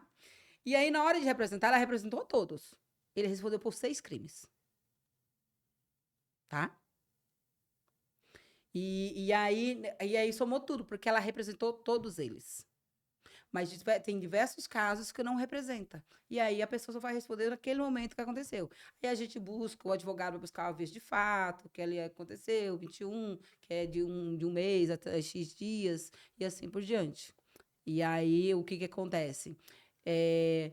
Você abre um leque muito grande sobre essa representação. Por um lado, você fica com 2 pesos e 2 medidas, porque hoje, tanto a questão de abuso sexual como a Maria da Penha, é um crime que está sendo muito utilizado de má fé. Da má fé de algumas mulheres, certo? De pessoas. Eu atendi um caso esses dias que eles tinham separado e na separação eles fizeram um acordo de boca. Olha, você vai continuar morando aqui comigo até você arrumar uma casa para você morar. Menos de 30 dias, ela arrumou a Maria da Penha. O que acontece quando você e a sua esposa e joga uma Maria da Penha nas suas costas? O homem tem que sair de imediato. O afastamento é do homem. Claro, então ela agiu de má fé. Entendeu? Então, nesse caso, e aí na hora de falar de ameaça, que tinha, na verdade, uma lesão, que ela falou que tinha batido a porta, ela falou, não quero representar, não. Oxi. O objetivo dela já tinha atendido, Caraca, porque era só o afastamento. muito quem realmente precisa da Maria Quem da Penha. realmente precisa. Então, você tem que analisar. Lógico que existe muitos casos sérios, tanto que veio o crime de feminicídio para poder fortalecer em termos de penas, porque senão ficava só na questão de assim, homicídio. Tá? Então, seria basicamente isso. E aí, respondendo a questão de você da execução, a execução ela tem na parte do conhecimento, que você tem vários recursos, né? E para chegar até a defesa do seu cliente, concluir a defesa do seu cliente, tem as audiências, as etapas. Por exemplo, o crime de homicídio, ele tem um tipo de procedimento, porque ele tem outras audiências para poder definir se vai para o júri, quem vai julgar é os jurados, ou se aquilo ali vai ser desclassificado por uma lesão. Se for para lesão, aí já não vai para júri, vai para o juiz. Aí o juiz que vai analisar. Então, na parte da divisão, se tem saidinha, não tem saidinha, cada crime ela tem ela teve alterações, 1/6, 2/5, e aí você tem que analisar qual que é o seu crime. Por exemplo, 2019, teve alteração. Só que você cometeu o crime em 2017. E aí você tem um porém. O que é mais benéfico? Quando você cometeu o crime, o seu benefício hoje é melhor quando você tinha em 2017 ou quando você tinha ou quando 2019 vai utilizar. Então você vai utilizar aquilo que for mais benéfico para você, independente de ter cometido o crime em 2017. Porque aí se a lei de 2019 é mais benéfica para você, aí você vai utilizar. Então, tem todo um cálculo. Uma coisa que é É importante, um que jogo de assim, cintura, né? é jogo de cintura. E tem que saber. Ele muda o tempo inteiro. Mas é importante saber que nessa questão de soma de pena, de redução, porque tem a remissão, tem a retração, a detração, e que é com o tempo que você já ficou, desde o dia. Se você ficar um dia preso, e saiu no outro, e depois foi cumprir pena, aquele dia já conta com uma redução, tá? Que a gente chama de detração. E aí vai somando. Aí na redução, a pessoa pode conseguir já o semiaberto, e aí tem vários outros, uma sequência, tá? Que aí você pode pleitear, tá? O seu advogado. Infelizmente, na área da execução, os presos não contratam muito advogado, tá? Infelizmente, porque tem aquela pena, e a pena é fixa, tecnicamente. Você pegou 12 anos, quando que vai mudar aquela para outro período? Vai demorar bastante, tá? Se é um roubo, que agora não é mais um sexto, aconteceu agora, é diferente, a soma. Aí você pensa assim, para que eu vou manter um advogado? Geralmente eles pensam. Mas é importante, porque assim, no decorrer da execução, você tem outros recursos. Você tem a revisão criminal, porque a depender de como foi o seu processo, você pode anular todo ele, tá? A depender da sua ação, você pode responder como que você está de saúde, filhos, família. Você pode entrar com uma HC e pedir a liberdade, para que você cumpra a sua pena em liberdade. Então, são vários fatores, mas muitos, talvez, ainda falta essa questão de informação para os familiares saber que, assim, é importante você ter advogado em toda a fase do processo. Nunca vá para a delegacia. Ai, não, só me chamou para dar uma informação. Gente, não se dá informação sem advogado. A polícia é maravilhosa, mas no canto dela. E o que acontece? Nunca abra a boca na delegacia. Nada. A pessoa, não, mas ele é tão bonzinho, o cara me deu até um livro aqui para ler. Isso aí a gente aprendeu no Todo Mundo Deu Cris, né, Tom? É isso mesmo. Ah, mas deu pra ver que, tipo assim, vocês têm que estar atualizados da lei a todo momento, mas também quem tá sendo preso, quem tá sendo réu, também tem que se atualizar, né? Porque ele também tem os direitos dele, ele também tem os deveres dele, e, tipo assim, senão ele vai ser passado pra trás, né? Posso te falar? Acho que muitos são passados pra trás. Você tem clientes? Não, você tem clientes mais perto que nós. É, Às vezes é porque passou bastante tempo também, Não, né? é porque assim, já não, tá com você tem um experiência cliente. no Tá cartucho, né? gabaritando, né? Não, tem cliente que se você. Eu falei assim, gente, eu já tive clientes advogados, ainda tenho. Alguns, eu tenho advogados, clientes, entendeu? E às vezes não sabe tanto quanto o cara que tá lá. Porque tem gente, ó, só pra te falar, hoje tem pessoas no presídio que eles nasceram lá dentro, tá? Foram gerados praticamente. E elas sabem tanta coisa que é impressionante.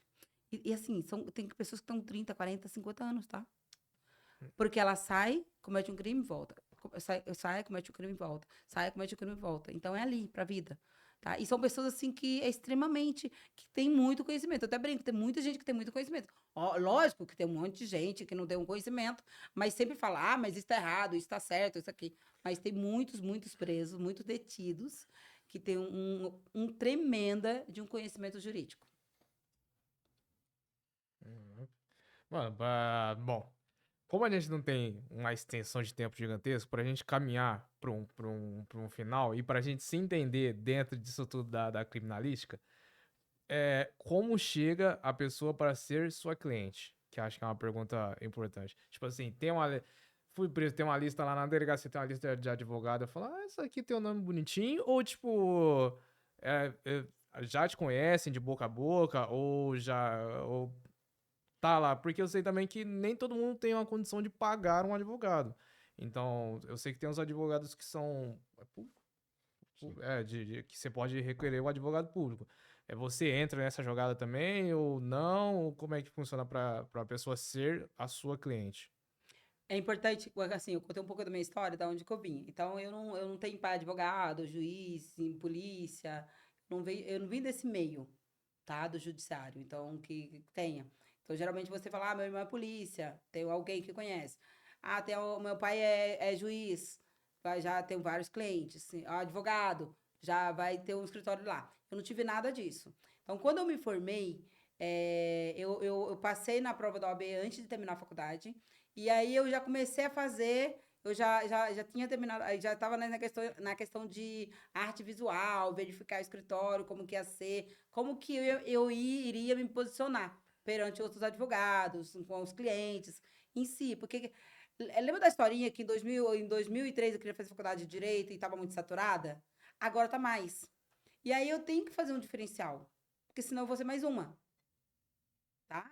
Eu vou ser mais uma que não vai conseguir pagar a anuidade, eu vou ser mais uma que vai estar, de repente, em outra profissão porque não conseguiu engajar na advocacia. E aí eu comecei a estudar o mercado. Como que funciona? Porque quando se trata de criminal, você tem várias áreas. Quando eu falei que o processo do criminal vai dividir no conhecimento a parte de execução, e aí você fala, nossa, eu pensei que era uma coisa só, você contratar um advogado, e muitos pensam dessa forma, você contrata um advogado até o final. Mas qual que é o final? O meu final, por exemplo, num cliente, num contrato meu, vai até a apelação. Porque eu sei que quando sair a sentença, eu não vou concordar de alguma forma. Ou se eu concordar, o Ministério Público não vai concordar. Então, eu vou ter que trabalhar no recurso dele. Então, eu já fecho um contrato já fazendo recurso. Porque alguém vai recorrer. Ou o Ministério Público, que não vai concordar com a absolvição do meu cliente, ou eu, que a pena foi imposta, eu não quero que o meu cliente pegue, que não é justa. Então, alguém vai recorrer. Então, já tenho esse parâmetro. Eu não cobro depois. Então, já deixo assim. Então, nessa questão do escritório em si, então não veio a questão da indicação. Então, eu não vim com essa questão da indicação, a pessoa veio, começou, porque veio de um meio. Então, quando eu comecei, na verdade, eu investi nas questões nas redes sociais. Redes sociais, Google, e divulgações e captação de cliente através de uma plataforma que a gente chama Jus Brasil. Então, você tem você paga um valor lá e você capta esse cliente. Você abre um escritório virtual, que chama escritório virtual, você coloca suas áreas que atua, e comecei a fazer muitas diligências para escritórios grandes, maiores. Por exemplo, eu fui para fazer para uma empresa, aí eu fazia diligência até mesmo para outras áreas. Por exemplo, eu já fiz a audiência trabalhista, que aí você vai. Como eu era vendedora de carro, mas cada área que você entra, você começa a conhecer e você vem com aquela toda timidez, como que vai agir, como a pessoa se comportar, como que o cliente vai se comportar, como que ele vai entender de você. E aí eu fui vendo o juiz. Eu não sabia, eu tinha feito estágio, mas não tinha aquela questão tinha feito estágio na defensoria, mas não tinha aquela questão da prática, de ver o juiz, de conversar, ver o que ele fala, como ele reage. E assim por diante. Então, eu comecei a investir nisso, no captar os clientes. O cliente chegar, eu lembro que o meu primeiro cliente, quando chegou, eu tremia aqui, nem vara verde, tá? Não sabia. E aí, eu comecei a fazer parte de comissões da OAB, que aí outro advogado atuando, verificando, e aí conhecendo essas pessoas. E através das comissões, foi aumentando o meu leque, certo? De acesso às outras pessoas. As pessoas vendo, de repente, eu fazendo um debate, eu falando, conversando sobre a vida, e falando, nossa. Aí eu já tive cliente que falou assim, nossa, eu tô te ligando porque fulana te viu lá no negócio da prefeitura e gostou muito de você. Você é a ótima advogada. Né? O network, exato. O famoso network. Então, eu comecei pelo network, pela OAB, fazendo alguns eventos, participando de comissões. E depois, junto com o Google, para colocar, para investir. E eu aprendi com as pessoas assim: se ganha dinheiro se você joga dinheiro, investe dinheiro. Não adianta você falar assim, eu não tenho dinheiro. Eu lembro até hoje que eu investi no meu gestor de marketing, de tráfego pago no Google, eu tirei do meu cheque especial. Ele falou, vai ser 1.500. E eu peguei do cheque especial e investi. E dali veio meus 2 primeiros clientes criminais. Tá? E ali foi gerando. Então, aí já vem indicação, só que o meu forte é sempre na captação pela internet. Que aí eu não faço a captação, mas aí eu jogo, tem um gestor que faz isso, e aí meu escritório vai sempre aparecendo, e a pessoa vê, faz a conversa, mas o mais importante, gente, eu sempre falo, eu gosto de falar de uma forma que as pessoas entendam que, assim, quando fala de direito, o que você pode buscar, o que você precisa em si. Mas não tirar aquele negócio de terninho e gravata, ficar ali tudo muito engomadinho, muito engomadinho. Essa ideia minha não... por exemplo, esse dia, uma cliente até eu acho que se assustou, que a outra chegou, e ela estava no escritório, e aí eu, oi, meu amor, como é que você tá? Vamos para a nossa audiência, vai começar agora. E assim por diante. E aí a gente fazendo, e às vezes a pessoa entra no escritório, vê aquela questão de muito assim, muito tenso. Aí E eu, fica mais intimidada, né?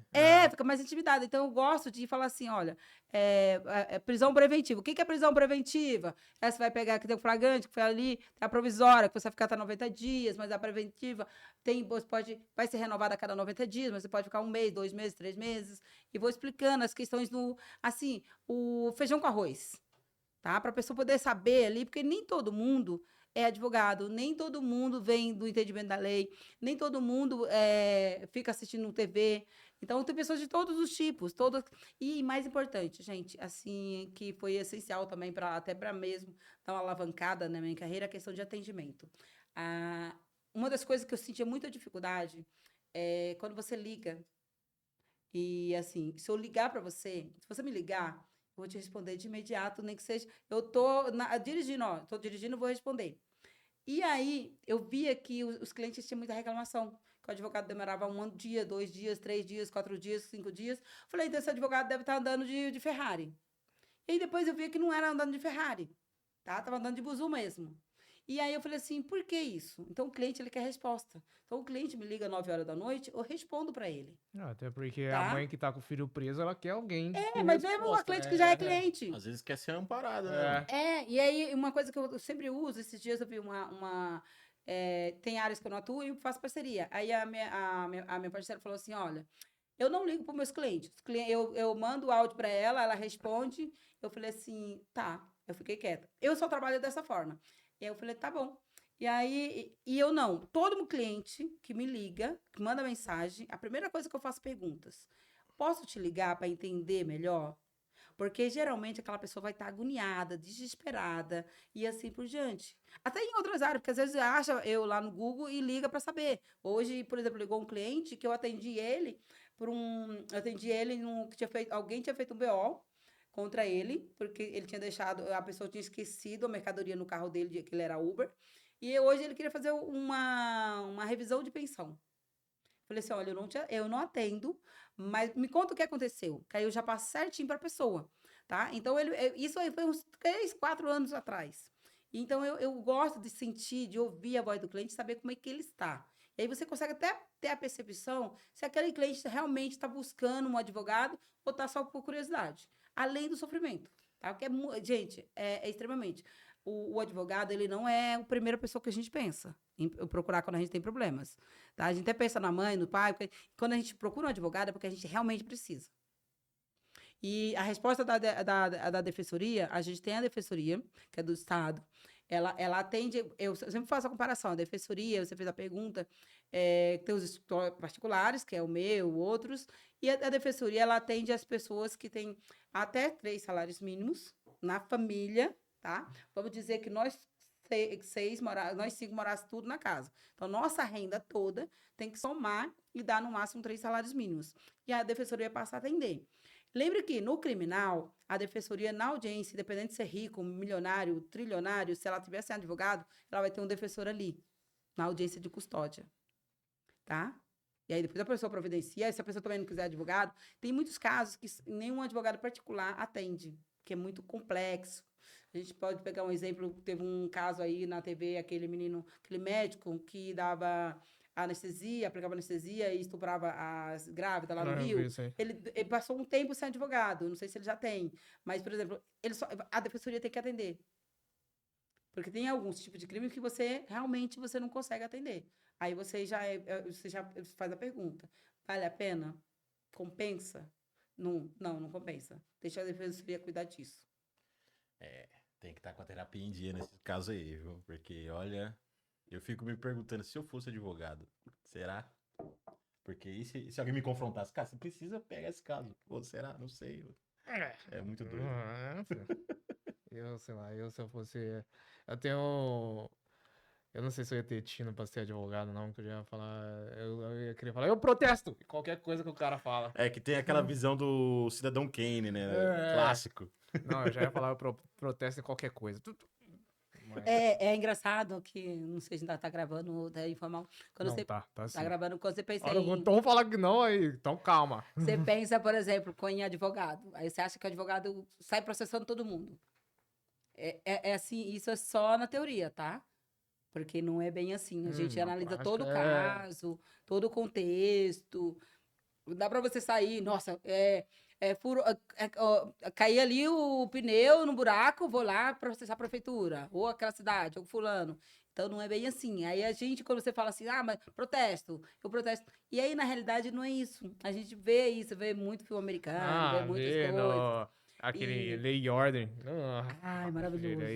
eu já podia ser Ó, advogado. Só viu? por A, isso aí. a série é boa. A advogada falou que é É, maravilhosa porque a série é boa. Eu assisti tanto, é bom. assisti tanto. Assisti aquele também dos terninhos, né? Nossa, também assisti Muito boa. bastante. E aí, na época, aí uma pessoa falava assim, nossa, as pessoas acham que tudo eles ganham, né? Porque lá todo mundo ganha, ele só ganhava, né? Ah, E não é bem assim, entendeu?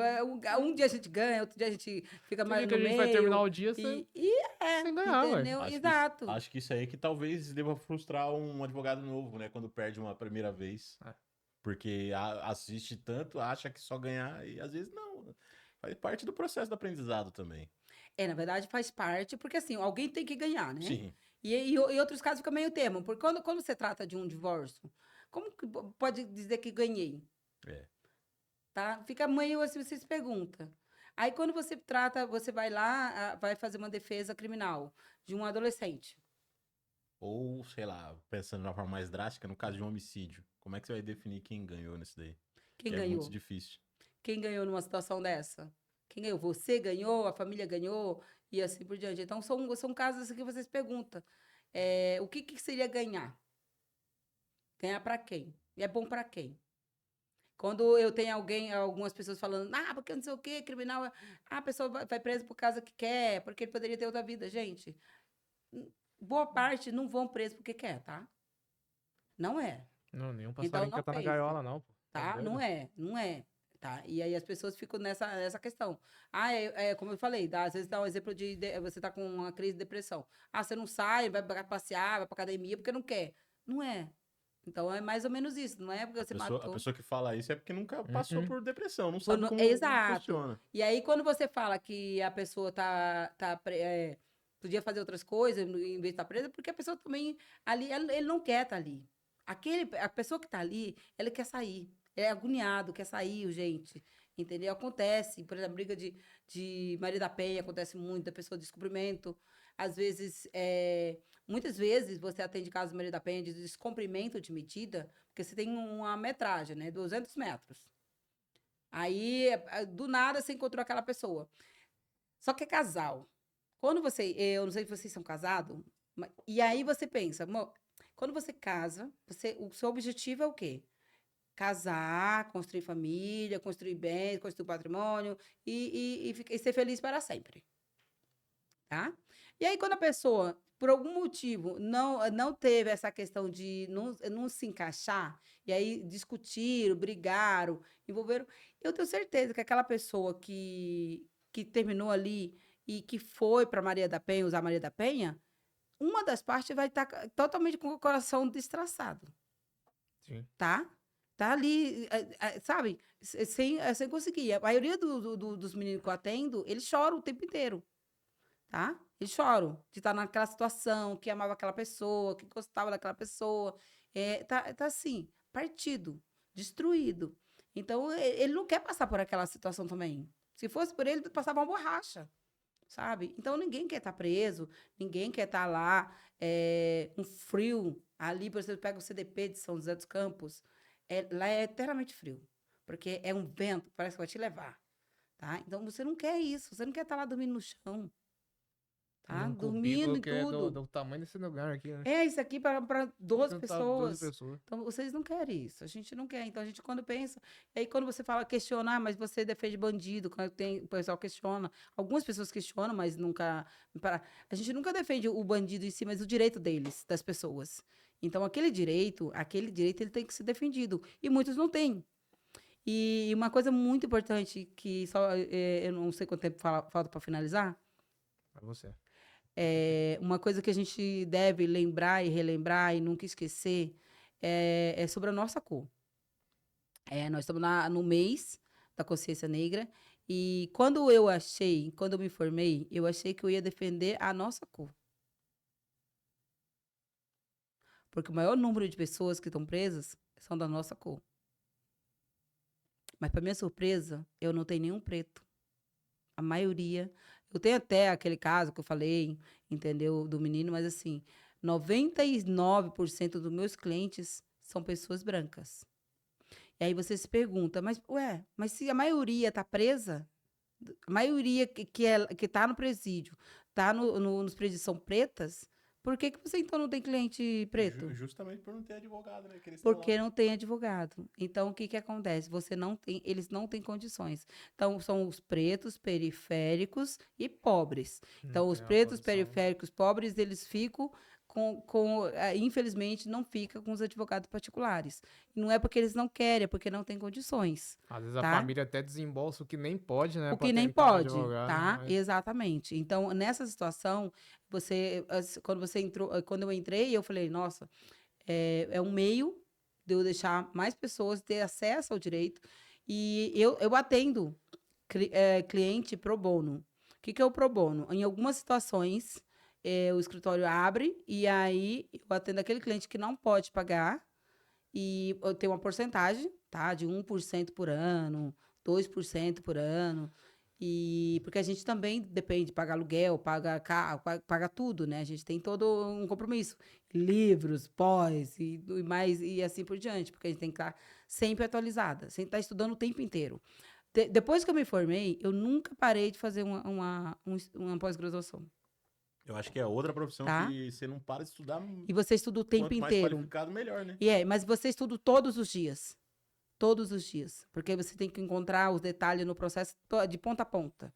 Não adianta você só, por exemplo, eu vou pegar hoje só a denúncia e o BO, para poder ler, para fazer a audiência. Tem que ler o processo inteiro. Porque ali você verifica se tem um laudo, se tem isso, tem aquilo, dependendo do processo.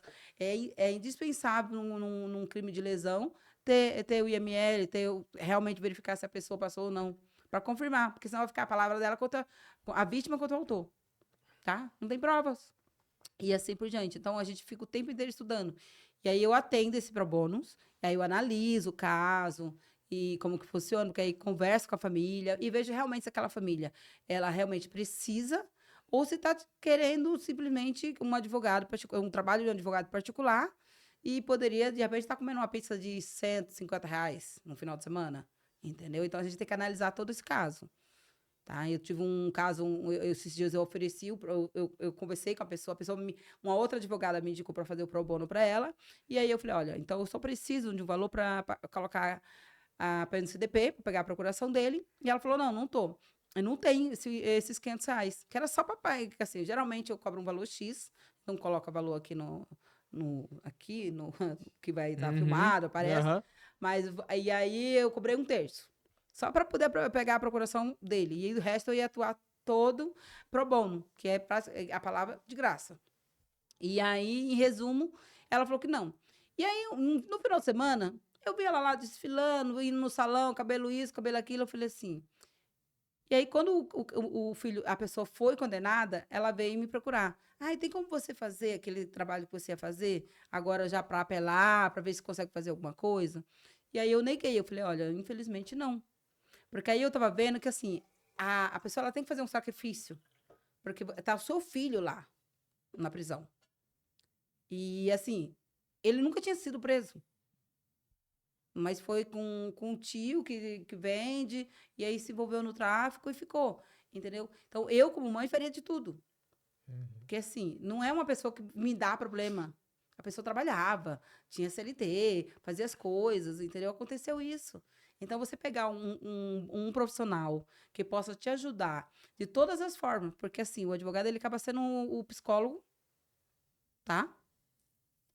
O psicólogo, a mãe, o pai, tudo. Porque, às vezes, a pessoa liga para você quando ela volta no domingo, no sábado, porque nos presídios, nos CDPs, eles mudam. Um mês é sábado de visita, outro mês é domingo. Até mesmo para que todas possam ir, né? Porque tem pessoas que trabalham todo sábado, né? Aí, se for diretamente todo sábado, não vai poder. Aí tem outras pessoas que trabalham só no domingo. Então, eles fazem essa escala, né? E aí, chega no domingo, a pessoa liga para mim, chorando, desabando, sabe? Parece que o mundo ia acabar. E aí, eu tenho que estar pronta para atender. Eu tenho que estar com o meu psicológico pronto também para ouvir. tá? E mais importante, pra gente não falar assim, tá, mas a pessoa tá presa, a pessoa tá lá, eu sei, a dor, e você tem que se colocar no lugar dela. Porque tem aquela questão de empatia. Antigamente eu não era empática. O pessoal adorava zoar que eu não sentia a dor dos outros, tá? Antigamente não, mas eu já sentia. Eu não demonstrava, porque quando eu tinha 8 anos de idade, eu queria fazer direito, justamente para cuidar dos direitos delas. Justamente por sentir a dor dos outros. Exato, justamente por isso. Mas eu não demonstrava, hoje eu demonstro mais. E assim, você tem que estar pronta, como advogada, para ter esse lado psicológico e atender essa pessoa, porque a pessoa vem destruída. Você está lá com o seu filho, que é o seu braço direito em casa. Muitos filhos são o braço direito. Leva comida, leva isso, leva remédio. Tem a conversa, Até porque tá? isso pode acontecer com a gente, né? Isso, quando você pergunta assim, se defende bandido, defende isso. Eu não gosto de você. Isso nunca aconteceu comigo, mas pode acontecer em júris mais aquecido, mais assim, incrementado, com mídias e muitas coisas que aparecem mais em mídia. Pode ser que a advogada seja, de repente, ofendida, e porque ali, a gente está ali defendendo o direito, mas a parte contrária à pessoa que morreu, dos familiares do falecido, não vai entender isso, tá? Então, é importante, assim, quando que você vai usar um criminalista? Você fica pensando, mas quando que eu vou usar? Nunca vou usar um criminalista, eu não vou fazer isso.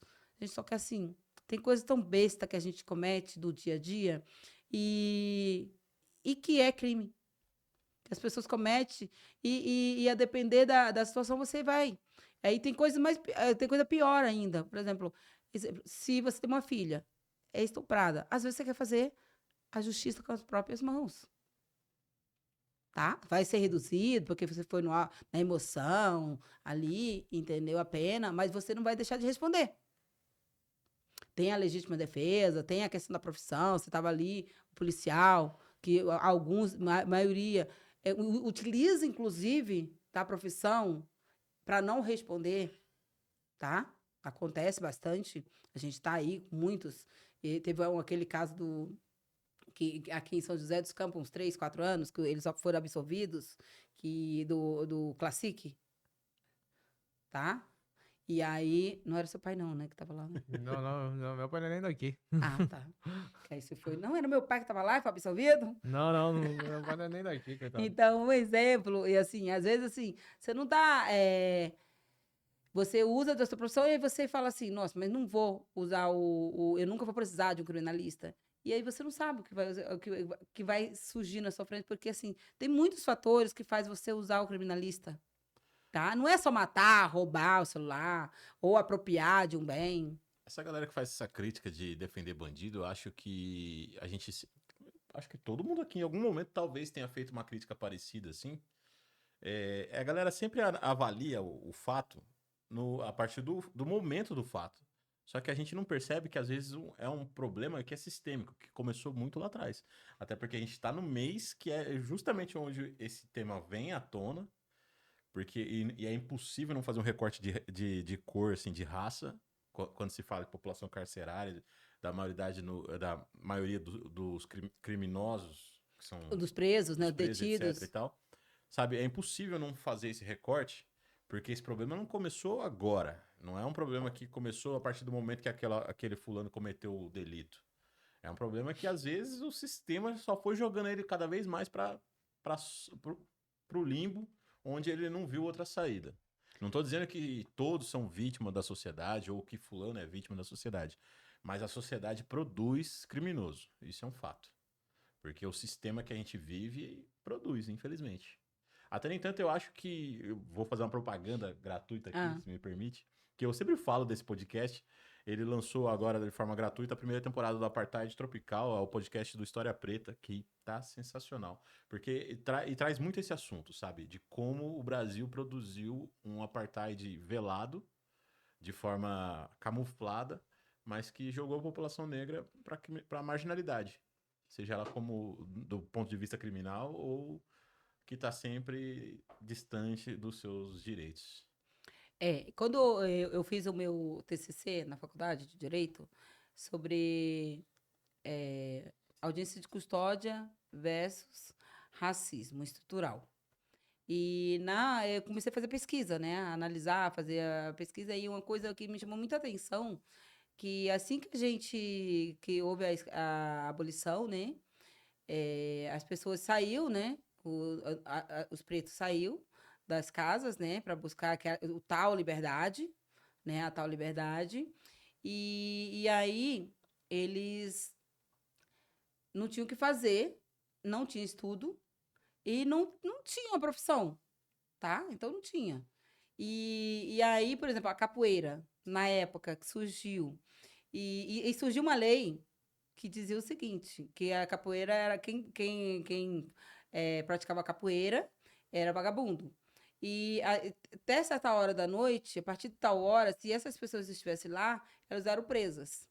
E aí, naquela situação, você imagina que assim, ali começou o encarceramento, tá? Quando houve a abolição, tecnicamente a abolição, o encarceramento começou. Porque foram os pretos que foram. Porque você não podia fazer nada, você não podia praticar capoeira, você não poderia sambar. Então, são coisas assim, da gente preta, que a gente não podia fazer e que era crime. Então, criaram a lei para isso. Tá? Então, você vai ser encarcerado. Então, as cadeias tá, começaram a encher, a encher. E aí, o objetivo era o quê? A gente sabe que o objetivo do Brasil sempre foi embranquecer, né? Sempre. Tá? Então, o objetivo era o quê? Eliminar a questão dos pretos, escravos, trazer os europeus. Não deu muita sorte. Depois veio os asiáticos e assim por diante. Então, foi o foco. Então, eliminar a gente. Os pretos, a gente não era para existir.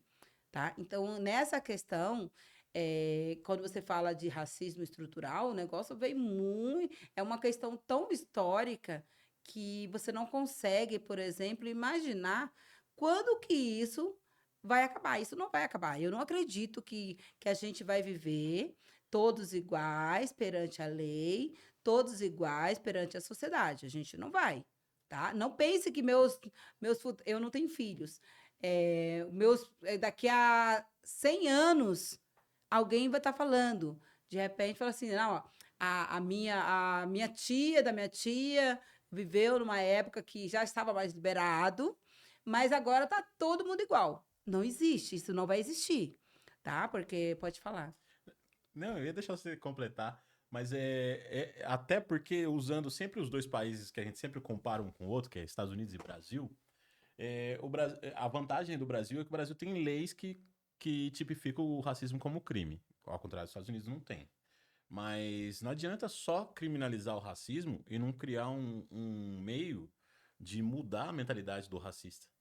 Que é o Criar um nosso papel. mecanismo, né, Porque capaz de erradicar aquele pensamento, aquelas acredito que é o políticas. papel que a gente está exercendo aqui, não só nesse episódio, mas no nosso dia a dia, quanto negro consciente. Mas eu acho que é isso que o governo como um todo deveria ver, né? Não adianta eu só criar aquilo ali como um crime, mas preciso mudar a mente do criminoso, pô. Mas, enfim, né?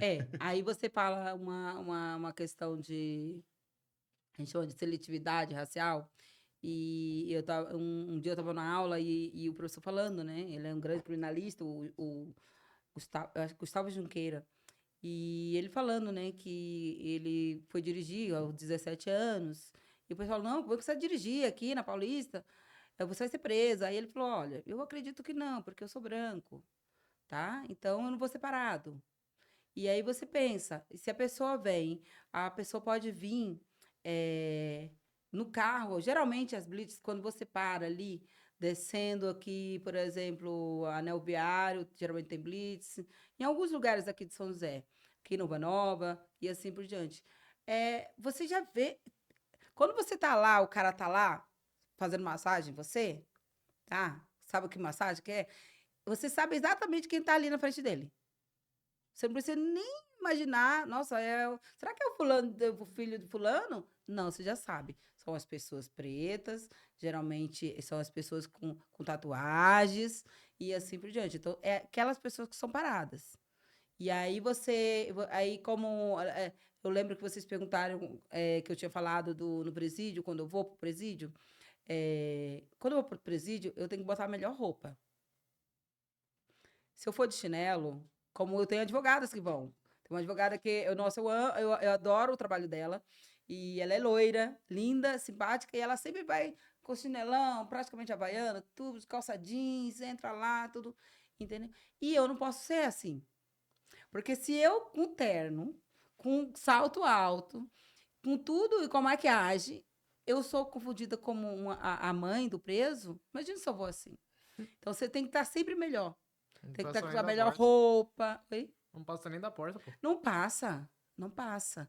Então a gente tem que pensar que a nossa, o nosso, o ponto de partida, eles não são iguais, tá? Eles não são iguais. Tá? Você começa quando. Eu lembro, gente, eu lembro muito bem. Na minha sala tem 68 alunos e tem 2 pretos, Tenso. tá? Então, 68 alunos e 2 pretos.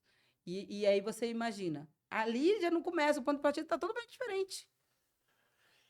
E, por fim, tá? Nas questões, eu acredito que, em termos raciais, a gente tem uma estrutura que ela é enraizada e que a gente tem que ficar lutando todos os dias para mostrar para as pessoas, para as empresas, para nós, para o próprio cliente em si, que a minha cor, que o meu cabelo, a forma que eu falo do Nordeste, coisa do tipo, isso não vai interferir. Eu não sou menos do que uma outra, do que um branco, do que uma pessoa de São Paulo ou coisa do tipo, certo? Ou de qualquer, porque você é preta, nordestina, por isso que eu coloco, nordestina, 47 anos, e assim, porque tem que saber que assim, não são aonde eu nasci, tá? Que vai determinar o que eu vou ser, tá? Lembre, sempre é importante isso. E assim, e a minha cor não pode ser também o ponto de partida e de saída para determinar aonde eu vou ficar e como eu vou ficar, tá? Então isso não pode ser fator determinante. Eu sei que assim, eu não observava muito essa questão. Quando eu cheguei em São Paulo, quando eu cheguei aqui em São José dos Campos, quando eu cheguei no Rio, a minha questão, eu estava mais com preconceito pela cidade, pelo sotaque, do que pela própria cor. Porque no Rio não tem essa questão de cor, preconceito com cor, também porque provavelmente a maioria são pretos, mas não tem. E aí eu acho que eu ficava muito mais fissurado nessa questão. Aqui eu acredito que o racismo é maior do que no Rio, tá? Meu marido é preto e agora ele está de férias. E eu falei assim, nossa, eu queria conhecer Santa Catarina. E aí ele falou, não vou para Santa Catarina, não. Eu vou para Santa Catarina. Eu falei assim, tá bom, então a gente não vai, vamos para outros, tá? E aí não dá para você ir de repente curtir, relaxar e as pessoas te ficarem falando, nossa, será que a pessoa pode pagar? Será que aquela pessoa vai pagar? Ou será que está aqui de repente só verificando que hora a gente fecha o caixa? Tá? Então, isso é muito ruim. E essa questão da gente ser marcado pela questão da cor, a gente tem que estar sempre. Não adianta a gente sair daqui, eu entrar no carro e de chinelo ou de qualquer forma, a pessoa vai achar que eu vou guardar o carro para uma terceira pessoa, tá? Ele nunca vai imaginar que o carro é meu, tá? Eu nunca vai imaginar que de repente, será que tenho todas as documentações em dia?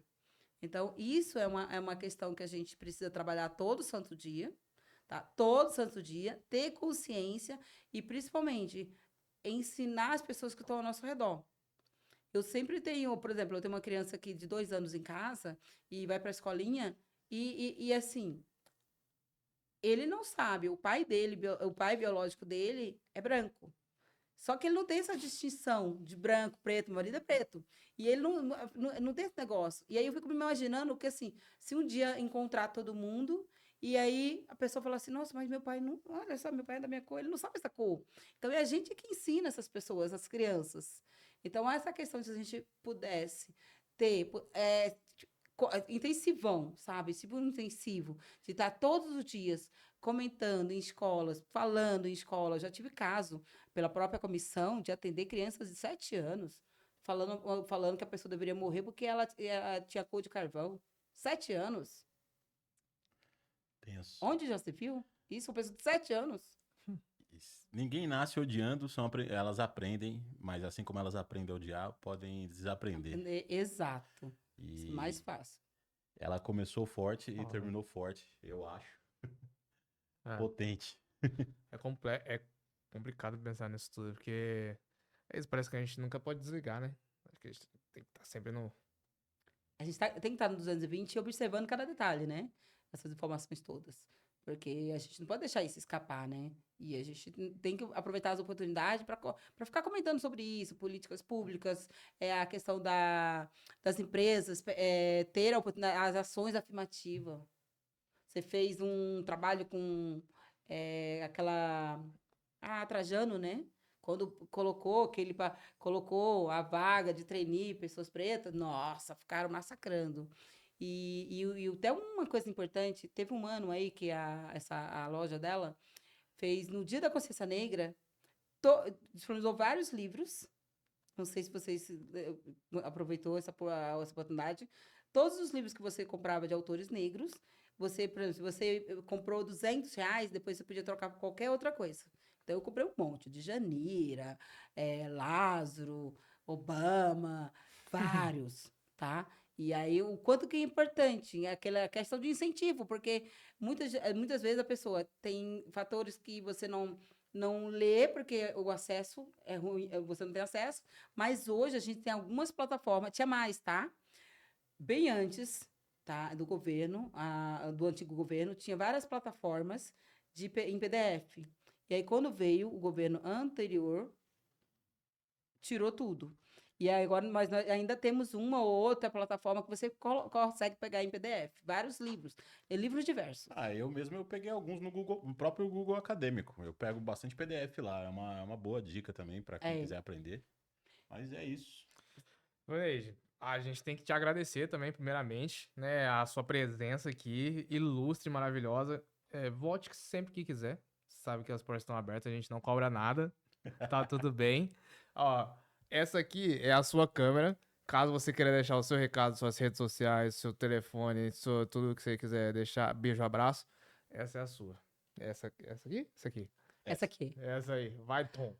Bom, primeiramente eu quero agradecer vocês dois, aliás, todos aqui, a contribuição dele, o trabalho dele, que depois vai eu transformar eu na Thaís Araújo, né? Fininha, né?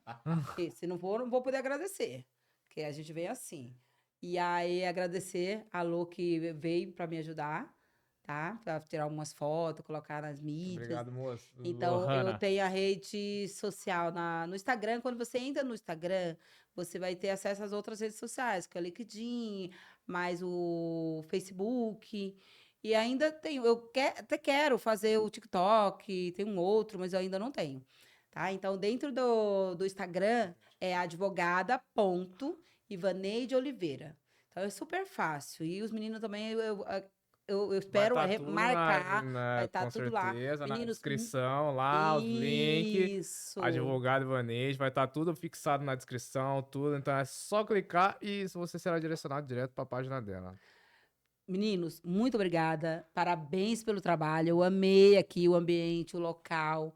Obrigada mesmo. E obrigada pela oportunidade. Foi só demais. um imenso E prazer. pode ter certeza que, aprendizado. mesmo não pagando, eu vou contribuir. Não, fica tranquilo. Aqui foi só aprendizado, a gente só agradece muito. Muito obrigada mesmo. E Obrigado assim mesmo. como começou, a gente termina com uma salva de palmas, porque ela Com merece. certeza.